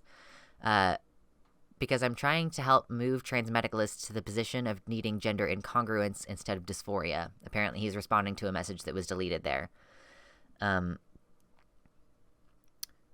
Is he not still transmed? Well, this is being presented as evidence that he is not transmed anymore. So not only did he stop making the content bullying smaller creators, he has not made one more video bullying smaller content creators and has publicly apologized for that behavior. And on top of all of that, he's also specifically credited me as the person to move him. Oh, this is really cute. Hold on. Not only did he stop making the content bullying smaller creators, he has not made one more video bullying smaller content creators and has publicly apologized for that. Note, he did take down his apology video after critics said that his apology, quote, wasn't good enough. Yeah, I remember an apology video from him that wasn't an apology at all. That's kind of what I remember, too. I basically remember him just being like, oh, people just don't like what I say because whatever. I don't even know what he didn't, it was just nothing. As a person who, okay. Anybody who doesn't know it, as we enter this segment, should know that I am one of the people that Kalvin made a video about, and I received an influx of harassment from his fans on my videos. And it wasn't as bad as some other people, definitely, but it has been something that has stood in the way of me feeling comfortable fully expressing myself authentically in public, like on the internet, my public internet presence. And it generally is a very unpleasant thing to have to deal with. So, yeah. I did not personally feel apologized to when Kalvin made his video or posted. It was a post or something like that. I don't remember. It's been a bit since I looked at it, but I did not personally feel apologized to, and he has also never apologized to me. That's something that I also want to draw attention to, is that Kalvin has never said sorry to me for any harm caused by him making a video about me. So that behavior. On top of all of that, he's also specifically credited me as the person to move him away from his transmedicalist beliefs. This is one of those rare instances where people who had differing perspectives were actually able to he says, I privated all my controversial videos, by the way, just now.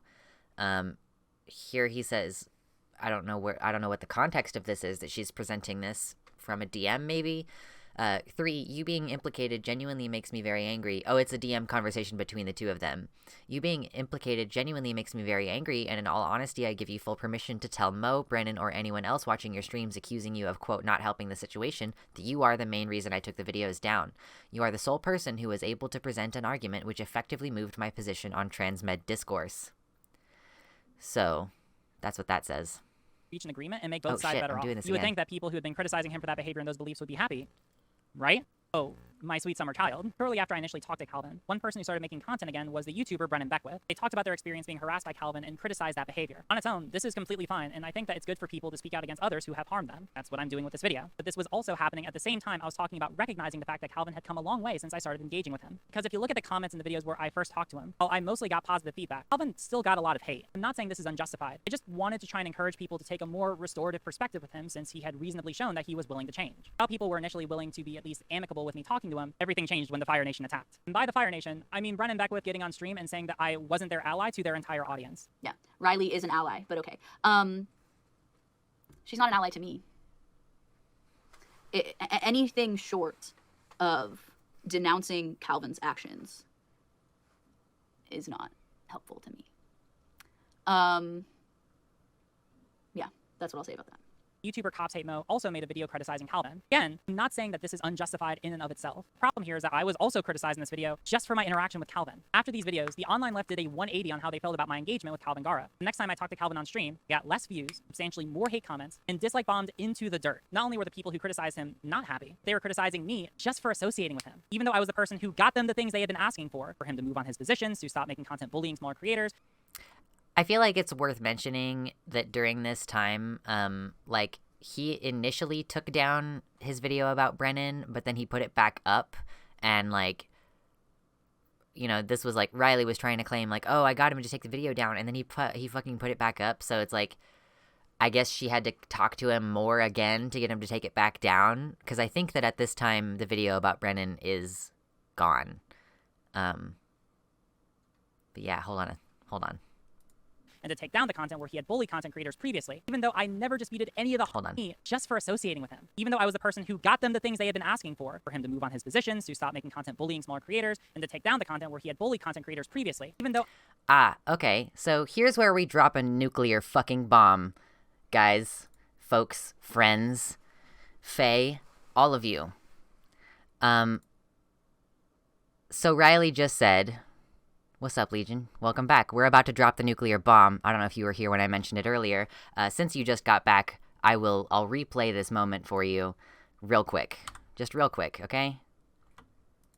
I never disputed any of me just for associating with him. Even though I was the person who got them the things they had been asking for him to move on his positions, to stop making content bullying smaller creators, and to take down the content where he had bullied content creators previously. Okay, so Riley just said, I got him to take down the content where he was bullying people. Okay?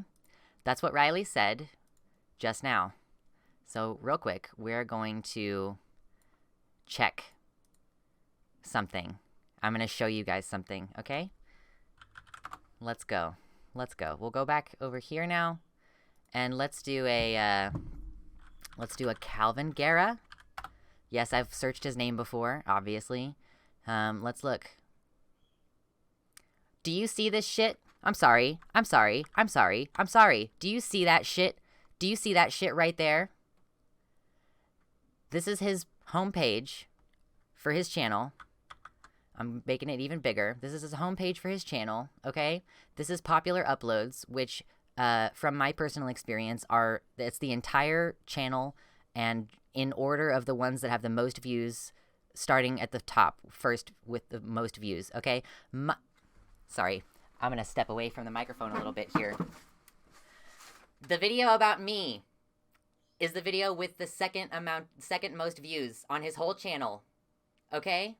His video about me, Riley's friendly acquaintance, is still up on his channel. Okay? Can we just acknowledge? Like, this is why I personally am still really pissed about this. Because, like, this has not been rectified. This has not been fixed. The video about me is still up. It has 1 million views. So, I just wanted to point that out. Because I'm pretty fucking annoyed about it. Yeah, so, we can move past it, though. We can move past it. We can talk about other stuff and get back to... Because, you know, we're going to have that, and then shortly after that, we're going to finish this Kalvin part, and then we're going to talk about Chariot, so... Here, I gotta fix this, because I zoomed in to, like, 12 million%. There we go. So, anyway, that's just fucking untrue. The thing that she just said. Just fucking untrue. Even though I never disputed any of the harm that he had committed, people still criticized me just for talking to him like a normal person. I mean, I just wanted to say first and foremost, the reason that I was hesitant to join is only because I don't... You can do this. Part of the issue with this also was that she was doing this publicly. Like, she could have had all these conversations with him privately, but instead she was, like, monetizing it and making it public in a manner that made it seem like... It just seemed to people like she was not pushing back hard enough, you know? Like, that's just how it is, unfortunately, in public. Like, you can't push back the way that you want to for a public satisfaction and be effective at actually changing his mind. Like, I get it. And, you know, if she actually has changed his mind, great. Also, another interesting thing to point out, however, is that, like, not only has he never apologized to me, and the video about me is still up, but also sometimes I, like, reply to his tweets, and he literally fucking never acknowledges that I exist. So, pretty weird. I want you to get more hate. I just want everyone in the stream chat to know the reason I'm here, the reason I'm even paying any mind to this video, it's kind of just a reiterated video of things that have already been said, is because Riley got mentioned, and I'm sure that everyone in the stream chat can agree with me on this, that Riley, it doesn't, like, we can all discuss everything I've done, and I'm so down to do that with you, Riley, because I trust you and I have a good relationship with you. This is, like, a bunch of people who are fans of Riley just saying that, like, this is not helpful. That's all. They're just saying, like, we personally don't feel that this is helpful. And, like, she can disagree, I guess, with whether... She basically is like, I got him to do what everybody wanted him to do, even though, like, there was back and forth on him, like, posting the apology or removing it or taking down the video about Brandon or posting it, and just apparently not being held accountable for having harmed me, a person who Riley, like, seems to have had a positive opinion of. Like, we've had positive interactions and stuff, and I've helped her ass, and she's just... like, not noticed this, I guess. Like, to be fair, I looked a lot different in that video, and maybe, like, I just don't know. This is just, like, pretty personally fucked up to me. I just want everyone in the stream chat just to keep in mind that Riley had nothing to do with anything I've ever done. You've only ever acted in good faith, and for anyone that ever watches this afterwards either, like the people that mention you in the video, it's just, this is why I'm just, like, I'm pressed in here to talk, because it's just ridiculous that you're being implicated into my actions, and they're mad at you for trying to discuss things that have happened with me. You already know that, Riley, but I just want to make sure people in the chat know. What's pretty apparent at this point is that many of these people didn't care whether or not he actually changed his mind. Not really, because if they did, they would have recognized more of his efforts to improve, and certainly would not have criticized me for how I engaged with him. The fact of the matter is that what these people wanted from the beginning was to get Kalvin to leave the space by any means necessary, and they were going to antagonize anyone who even remotely tried to humanize him. The ironic thing about this is that consequently, a lot of the people who have criticized Kalvin for bullying people online have turned right around and bullied me for trying to give them what they said they wanted from the beginning. And oh boy, let me tell you, that hurt. That hurt a lot. Let me take this moment to say that this is... I don't know. I don't know. She's characterizing a lot of criticism of her as just bullying. Like, I think that she is kind of dismissing most of that criticism as just being part of, like, harassment and bullying, and I think that that's really disingenuous. Does not mean that you should never change your mind in the face of being proven wrong. It's good to be principled in your beliefs. The point is that it doesn't do good to give in to every demand of people in the online left, because a lot of them don't really care about actually resolving disagreements with people. What they care about is whether content creators will affirm exactly what they want to believe. Okay, she is just saying, like, I'm sorry, hold on. When you follow the section about people being pissed off at Kalvin Garrah, when you follow that section with a statement like, these people are, just want everyone to be homogenous in their beliefs is, I don't know that I have the language to describe how fucked up that is, or, like, to logically describe how fucked up it is, but it is. You know? She can't take criticism. For example, she refuses to bend to my will. And unless you absolutely toe the ideological line, you're going to be labeled as just as bad as the worst possible person who doesn't affirm their beliefs. Because we're talking about people who aren't interested in actually resolving disagreements, it means that sometimes people in the online left will even commit themselves to denying scientific fact if it means just justifying. I mean, I think that it's that we don't feel as though the situation has been resolved. I think that's the issue. I think that this is what has been the issue for the most time of this.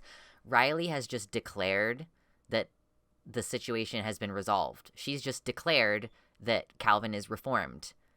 And his video about me is still up. You know? Like, she's just declaring the situation over. The matter is closed, and people disagree with her, and she's just like, you're harassing me for disagreeing that the matter is closed, even though you don't personally feel as though any of the harm that was done has been ameliorated. Like, you're the asshole for, in a certain amount of numbers, telling me how disappointed you are in my handling of this issue. I handled it perfectly. How could you say otherwise? I'm really pissed about this. Bullying me online. I've had a lot of hit piece videos made about me in the past year, but one video that was really interesting was by a channel called Chariot. This is probably the most... Okay, we're gonna talk about this now. She just, like, scaremongers here.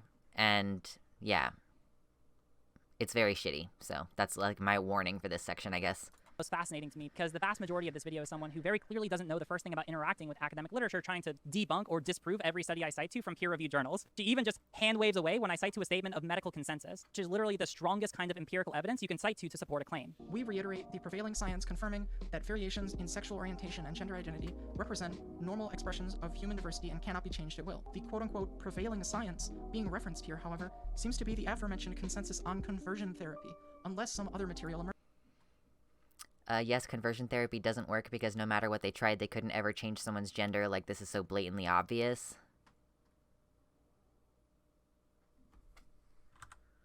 Represent normal expressions of human diversity and cannot be changed at will. The quote-unquote prevailing science being referenced here, however, seems to be the aforementioned consensus on conversion therapy, unless some other material emerges.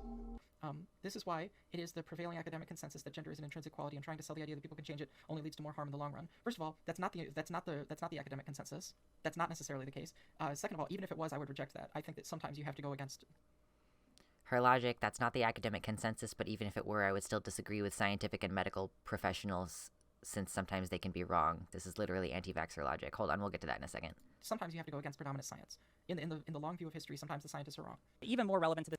Yeah, so I have to say, like, yes, you should be skeptical of medical science, obviously. Hold on. It's necessary to be skeptical of medical science because they have... Yeah, why did she need to put text over me in a video where she's already responding to me? It's weird. Weird, champ. Yeah, no, you absolutely should be skeptical. Like, science is not the end-all, be-all. Like, okay, here's the example that I want to use to demonstrate why I think that, like, the medical consensus, or, like, waiting for medical consensus is not necessarily helpful. Any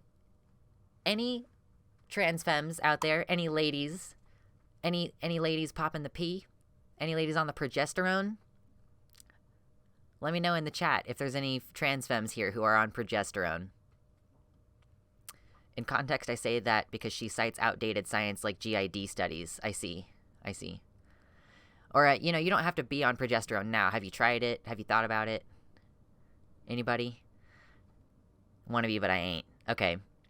So, I was in a discussion recently in a like a Facebook group, I think, about trans health, and someone was saying, like, there is no medical evidence that progesterone increases breast growth, that there could be a late spurt of breast growth when you implement progesterone, right? And in fact, there isn't, I don't think, any studies on this looking into the effect that progesterone may or may not have on breast development in transgender women. However, anecdotally, there are so fucking many trans women and trans femmes who I've seen talk about progesterone, and, like, you know, someone who's been on estrogen for like fucking 7 years and has a breast growth spurt at 7 years because they got on progesterone. Like, sometimes, like, the medical consensus is behind or wrong blatantly. Like, we used to lobotomize people in this country, okay? Medical science can be wrong. Medical consensus can be wrong. It is dangerous, actively, to simply fold to the authority of medical consensus. That's actively dangerous. You know?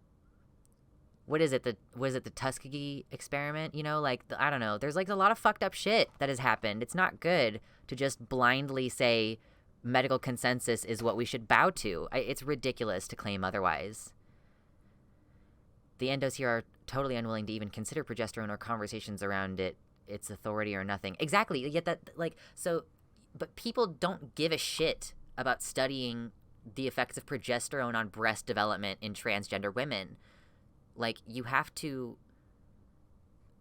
maybe it did. I think that might be where it came from. But I've just seen a lot of people attest to its efficacy. And, like, obviously I am not collecting data, but it seems like at a certain point, like, it's more valuable to listen to community consensus and, like, attempt to try progesterone if you are unsatisfied with your breast development.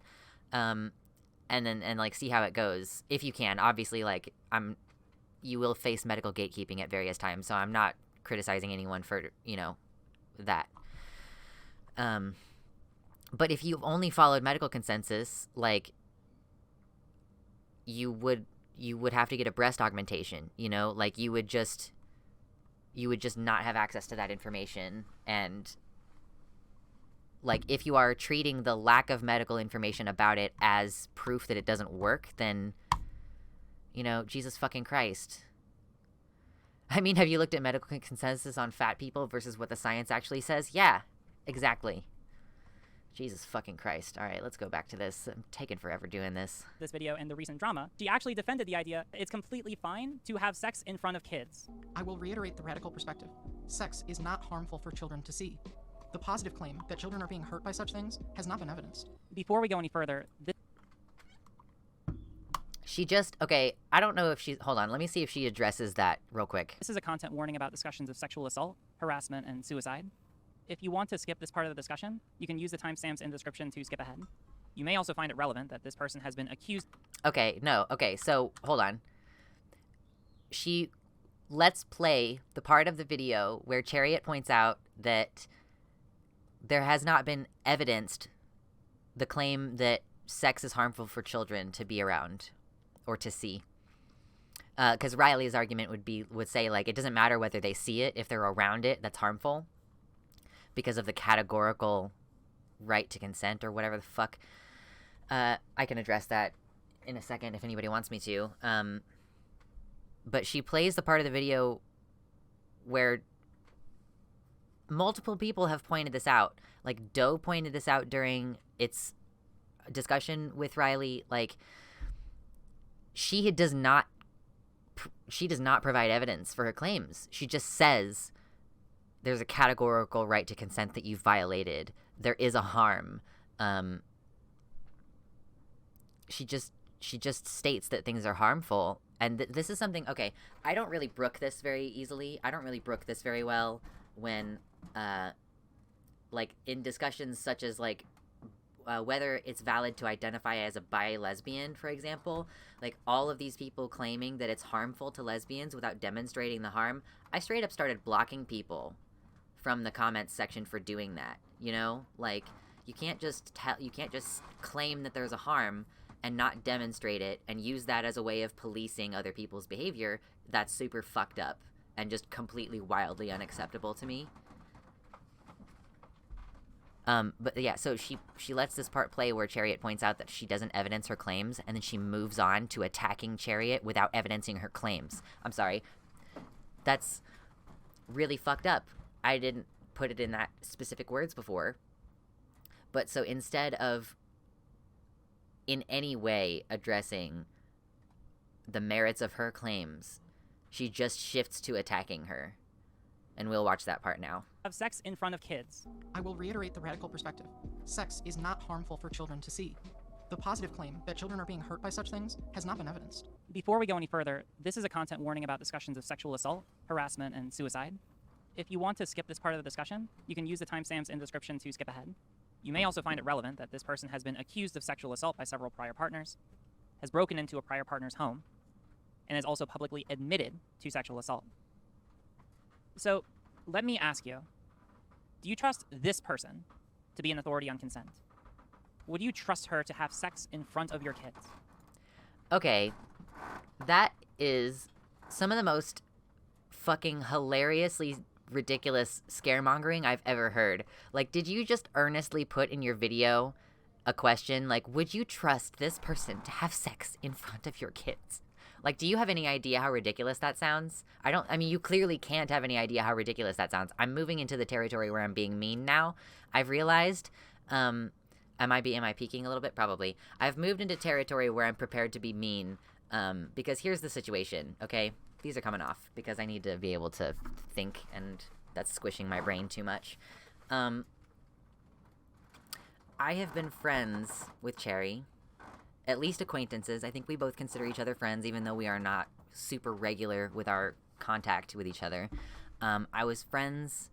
I found her after she had a collaboration. Not really a collaboration. There was a live stream with ContraPoints a number of years ago because she was holding Natalie accountable for something. I can't remember what it was. I have no idea what it was. But I was like, oh, she seems really cool. I'm going to follow her on the medias, right? I'm going to follow her YouTube channel.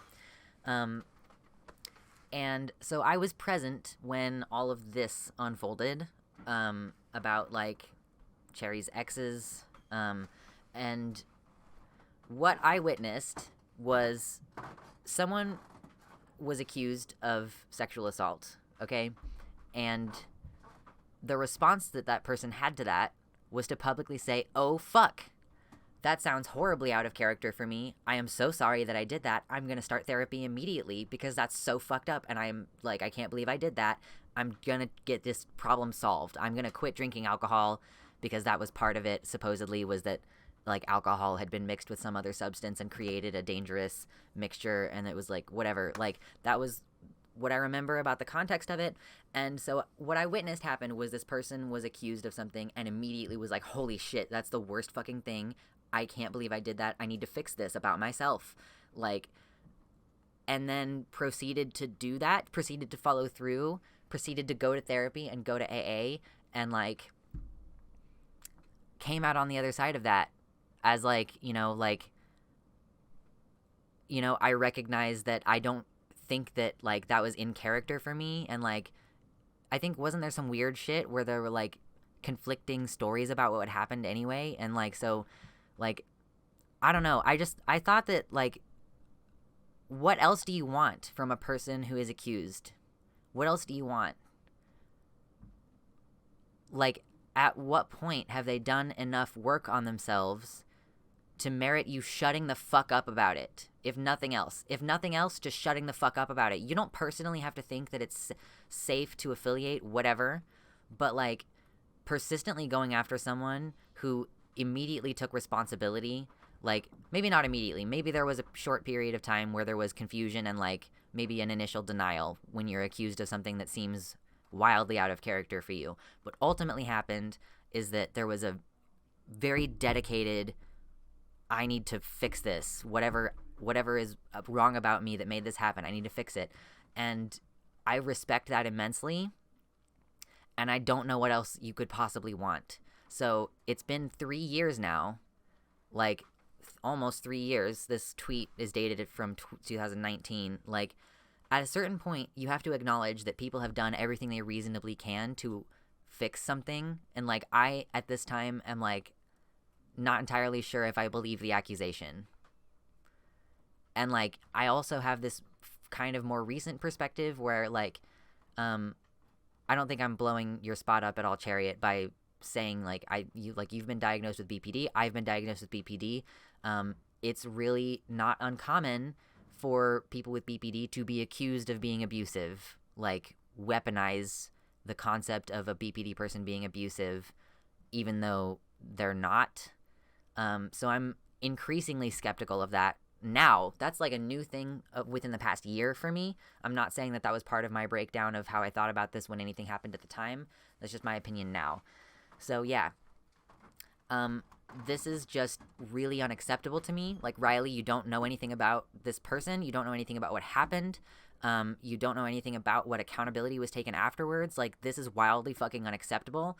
And, like, I really do care about Chariot. Like, I really think that, you know, like, she responded the way that a good person responds when you're accused of doing something bad to someone. Like, when you're accused of hurting someone. She's like, I didn't mean to hurt this person, and I'm sorry for doing it, and I'm going to fix the problem, like, as best I can.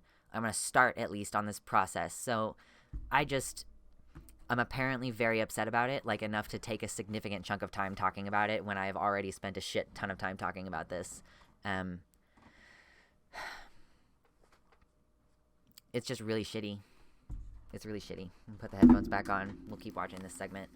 And she also just uses this as, like, an excuse to discredit any of Chariot's opinions. I almost called you Doe.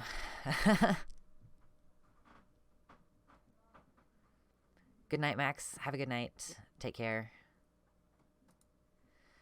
Okay. I certainly don't. But do you know who does? Literally just before coming onto my stream to debate me about consent and sex, Doe platformed this person by broadcasting her video to their entire audience. She keeps fucking misgendering it.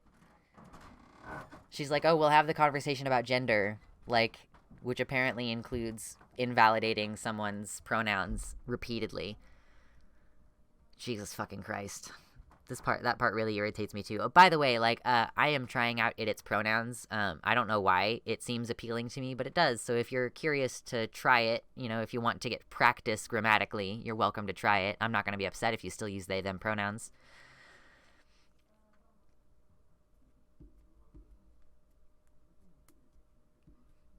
So anyway, yeah, let's just keep doing this. I doubt these are people who actually care about resolving the philosophical ethics of consent. These are people who wanted to try and bully me out of the space by any means necessary. The morning after, I discovered that members of their community were attempting en masse to have me thrown out of law school and tear down my livelihood. She kind of goes through these tweets really quickly. Let's see if we can pause them and see what they say. These are people who wanted to try and bully me out of the space by any means necessary. The morning after, I discovered that members of their community were attempting en masse to have me...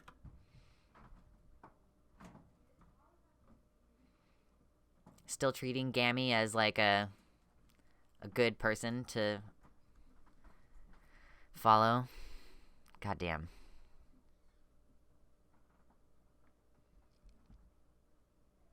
Can I just really quick, this is a total aside. We have 25 viewers right now, and I just want to say, if you've appreciated my commentary so far, you're welcome to pitch me some money. There should be a Streamlabs donate button on the page here, and you can subscribe by becoming a patron at patreon.com/Luxander. I am really bad about doing the plugging, and I should do it more. Anyway, nobody has advocated talking to her job at any point. A few users tweeted clips of her video at the Maryland Bar Association, which is not an employer, because they had severe concerns with the ethicality of her behaviors. By the way, thanks for giving me an idea to contact the Maryland Bar. Demon Mama liked this tweet, apparently. Maximum Swedish is now following. Yes. Be thrown out of law school and tear down. Marilyn Barr, Riley Grace Rochong is a supporter of child trafficking and shouldn't ever be allowed to practice law in your great state. That's a little bit much of a... It's a little bit much, I think. That was a little bit much. Down my livelihood. I hesitate from tagging her because, frankly, I never ever want to interact with that fucking burning garbage pile of a human being. Marilyn Barr, I hope y'all seriously consider the repercussions of letting this person have the bar. That's just... I don't think that's necessarily unfair. Hold on. Marilyn Barr, do you have any thoughts on this aspiring lawyer saying this to a CSA victim and arguing for these positions? I hope you consider this and her other behavior when you decide whether Riley Grace Rochong should be trusted to practice law in the great state of Maryland. Doe, what is a exilia something? I don't remember what exactly it is. Formerly Cyber Witch, I think, for a bit. But Exiliax is what it is. I had to call 2 of my closest friends over to my apartment just to keep me from killing myself. For all... Okay, interesting. Yeah, Cyber Witch Lexi was what its handle... Or, not its handle, because the handle has always been Exiliax, I think, but... That was Riley saying that, like, these people taking issue with the things that I said... and repeatedly pedo-jacketing a CSA victim, the Bar Association, as I understand it, is like they're like a organization that says, yes, this lawyer behaves in an ethical manner, and that is like so that people know that you're an ethical lawyer, you know? I think that that's what it is. Yeah, I was following it on Twitter when it was still going by Cyberwitch.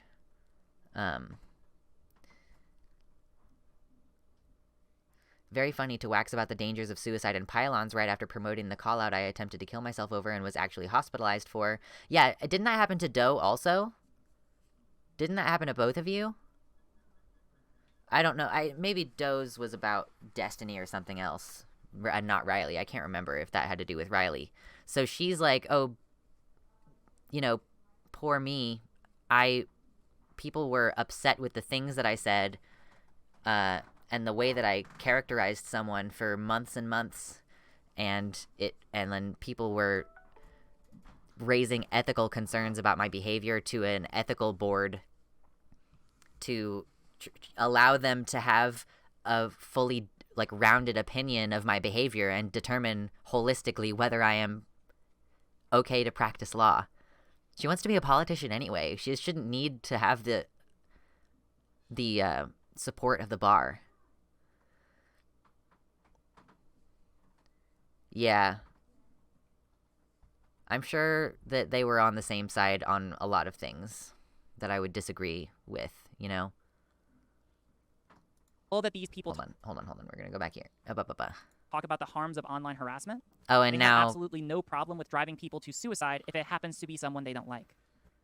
You're just, like, claiming that these are the same people. You're just claiming that these are the same people. Did you go through each and every one of these people's following and determine that they were following Demon Mama? Like, you're just showing a bunch of... Yeah, Destiny has said some stupid shit in the past. People are... telling, saying bad shit to him. People are being unkind to him, but, like, and I don't think that it's necessarily, like, acceptable to tell someone to kill themselves, like, even if they're fucking irritating.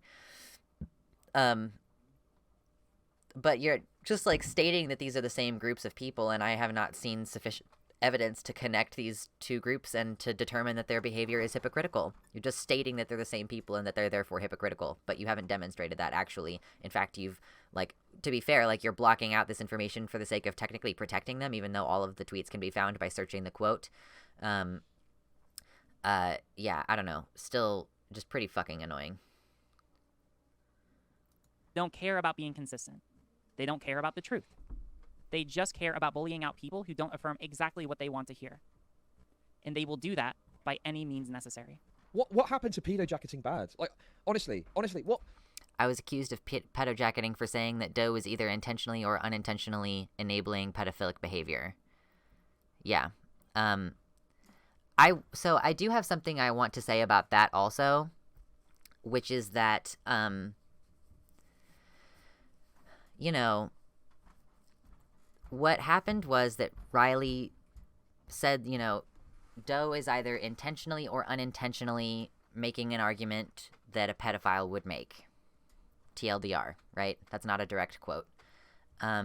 What resulted from that was a bunch of people in Riley's community calling Doe a pedophile. And Riley, at least during the debate with Doe, I don't know if she addressed this meaningfully elsewhere, but at least during the debate with Doe, when Doe pointed out that people were calling it a pedophile actively during the debate in Riley's stream, Riley didn't call that out. So that's pretty weird. So the material effect was that a lot of people were calling a CSA victim a pedophile. So what I have to say about that is, like, you know, Riley really, she really debates, she really pushes back, she says, like, I didn't call you a pedophile, I merely said that you might be making an argument that a pedophile would make. And all I have to say about that is what you did, Riley, was you either intentionally or unintentionally called Doe a pedophile. You know, whether you meant to, that's what you did, and trying to weasel around it is not useful, because the effect of your actions was that a whole bunch of people were able to understand that truly the message that you were sending was, like, the implication that Doe might be a pedophile. So it's pedojacketing to attempt to associate someone with pedophilia baselessly. Yeah, like, you either intentionally or unintentionally called Doe a pedophile. You may not have meant to, but that's what you did. So,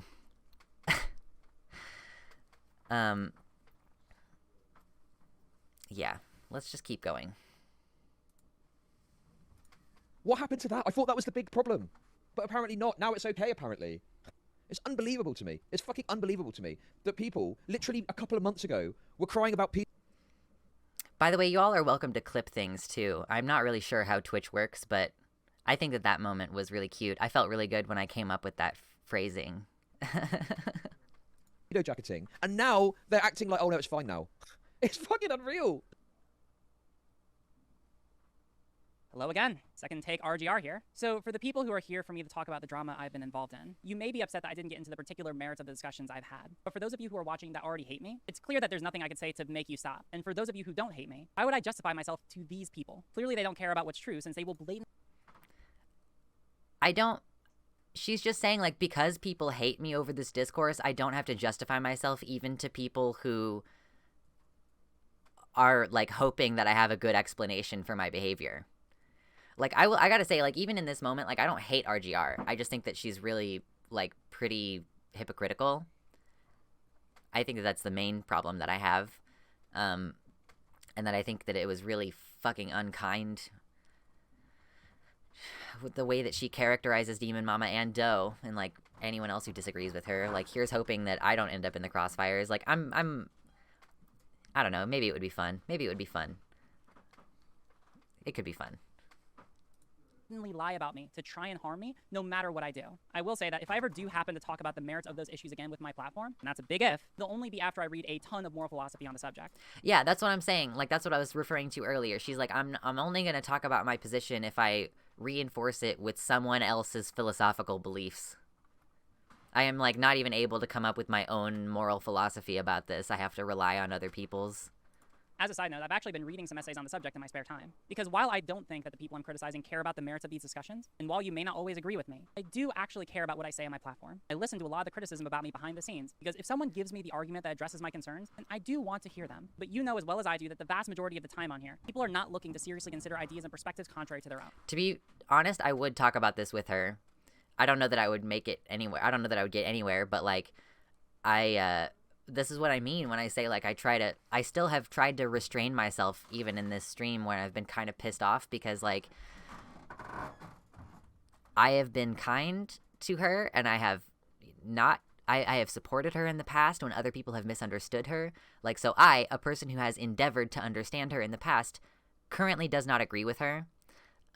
So maybe you know, Riley, if you're ever interested, that could be fun. You know, I would come on your stream. You could come on my stream. You can help me grow on Twitch, and I'll help you grow on YouTube, because I'm a little bit bigger than she is on YouTube, and she's significantly bigger than I am on Twitch. So, you know, we could potentially try to hash this out. I don't know how it would go, but I would certainly be open to having that discussion. So, you know, Riley, if you ever decide that you're willing to talk about the merits with people who don't hate you, and I'm a fairly new person to streaming, but people have always been kind in my chats. Like, I'm not gonna let people be actively unkind. I certainly wouldn't let people call you a pedo in my chat. You know, there are limits that I would put in for rules of engagement, as it were. They're looking to get a clip to take out of context or some rhetorical own that they can upload so that they can tear down and harm people that they don't like. Earlier this year, I made a dialectic video exploring a lot of my thoughts about the subject of good faith in online politics. One of the main ideas the video explores is whether someone acting in good faith, meaning that they're willing to consider ideas they believe. I'd send her a clip of that invite, but she blocked everyone who follows DM, so I can't. Bummer. May disprove their own and benefit at all from interacting with bad faith actors or people who won't engage with ideas that they believe may disprove their own. I don't think you can, at least in the long run. Okay, hold on. I was not paying attention. Context or some rhetorical own that they can upload so that they can tear down and harm people that they don't like. Earlier this year, I made a dialectic video exploring a lot of my thoughts about the subject of good faith in online politics. One of the main ideas the video explores is whether someone acting in good faith, meaning that they're willing to consider ideas they believe may disprove their own, and benefit at all from interacting with bad faith actors or people who won't engage with ideas that they believe may disprove their own. I don't think you can, at least in the long run. Because even if a bad faith actor can ever raise a valid criticism to an argument that you make, not only will they hold that criticism over you long after you move on the issue. Think about the situation with Kalvin Garrah. They will never move on any issue that you criticize them on, even if they reasonably should. This is again why talking about these issues is often so difficult, since usually they're raised by conservatives who, while the issues they are raising may have merit, are often motivated by something like clout or the possibility of tearing down people they don't like. It's also important to remember many of the bad faith political content creators in this space actually have already failed pursuing their political ambitions, whether that's trying to run for office or get some kind of other job in policy, and only started doing social media work as a backup. If you are able to land a solid criticism against any of these people, there's a good likelihood that it won't affect them whatsoever. The depressing thing is that I don't think that any of the people I've criticized in this video are going to be seriously affected by this in the long term. They engage in reprehensible behavior all the time, and they're able to get away with it because their communities will support anything they do, and they otherwise have absolutely no real political aspirations in real life. But if you actually have something to lose, if you actually have real political aspirations, there is a lot they can do to harm you and your future. Because while they don't care about the actual merits of the subjects you talk about, they know that you do. She has just decided that everyone who disagrees with her is bad faith. Like, that kind of seems like what she's describing here is like, I understand. Listen. I understand because I've witnessed it multiple times that when people are confronted with a large degree of criticism, it all blends together. There's valid criticism in there, but there's also abusive content that I don't agree with. Literally just femstiny. Do you remember? Oh, I'm sorry. I'm sorry. I'm going to have to get back to whatever that thought was here in a second because I have to point out something. Do you guys remember? I don't know if any of you watched. Do you guys remember the Demon Mama debate? The first, like, when it really blew up, the one about gender. When Demon Mama said something about how the way that Riley was arguing reminded her of Destiny, and Riley fucking lost it because she was like, "You're ad-homing me. You're insulting me by comparing me to Destiny." Do you remember that, guys? Am I the only one? Isn't that really funny? And now she's, like, constantly, like, Destiny good.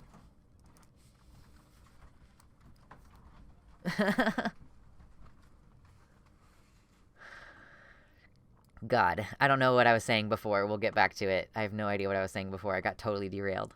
A lot of power they can wield over you because of that if you're not careful. So how do we deal with this? I'm going to say right here that I don't have any perfect solutions. I'm trying to figure this out just the same as you are, but I at least have some ideas. In order to deal with the problem of political hobbyism, while I don't think that we can avoid the fact that people will seek out like-minded communities, I do think that we can create communities of people that are united under the kind of principles that make reaching agreements possible. Mind you, I've been saying reaching agreements a lot throughout this video, but I want to be clear that this doesn't just mean, oh, people just have to agree with whatever I say. What I mean is that we need communities which agree on... That is the tangible effect of your behavior, though. You repeatedly I've watched you repeatedly interrupt people rather than engage with their ideas, and you dominate conversations because you know that you're right, and if you just explain yourself in the perfect way, then people will believe what you believe. But I don't think that you enter most conversations with a potential plan to change your mind. And that's, you know, I can't I can't objectively say that that's what's going on in her mind, but that's what I inductively reason. If she stops having the same character arc as him, then she could stop being compared to him. Some kind of neutral way to resolve disagreements where, even if some parties don't like the reached conclusions, that everyone agrees with the conclusions because the way that we reach them is the best one that we have. That may sound complicated, but I think that this can be a... You are hoping for something that will never happen if you want people to agree homogeneously. Simple as deferring to the scientific method and relevant academic literature on issues that people discuss. While I have not always been perfect about doing this in the past, I think I've done better than most and will be redoubling my efforts to be focusing on this going forward. And while it's true that scientists are not literally always correct, the scientific method is still one of the best tools we have as a society to understand the nature of the world. This is the reason why whenever someone may think the prevailing science is wrong, the solution is not to just throw out the relevant literature and say, oh, well, sometimes What is she talking about? Scientific method as it applies to what? Is she talking about applying the scientific method to moral philosophy, or is she talking about her beliefs about gender? I don't know what she's talking about. Scientists are wrong in the long view of history, so whatever, reality can be whatever I want. Instead, what we do is take that null hypothesis, develop an alternative hypothesis if we have a good faith basis for it, and test it using Oh, I see. It's a cope about your video. That makes sense.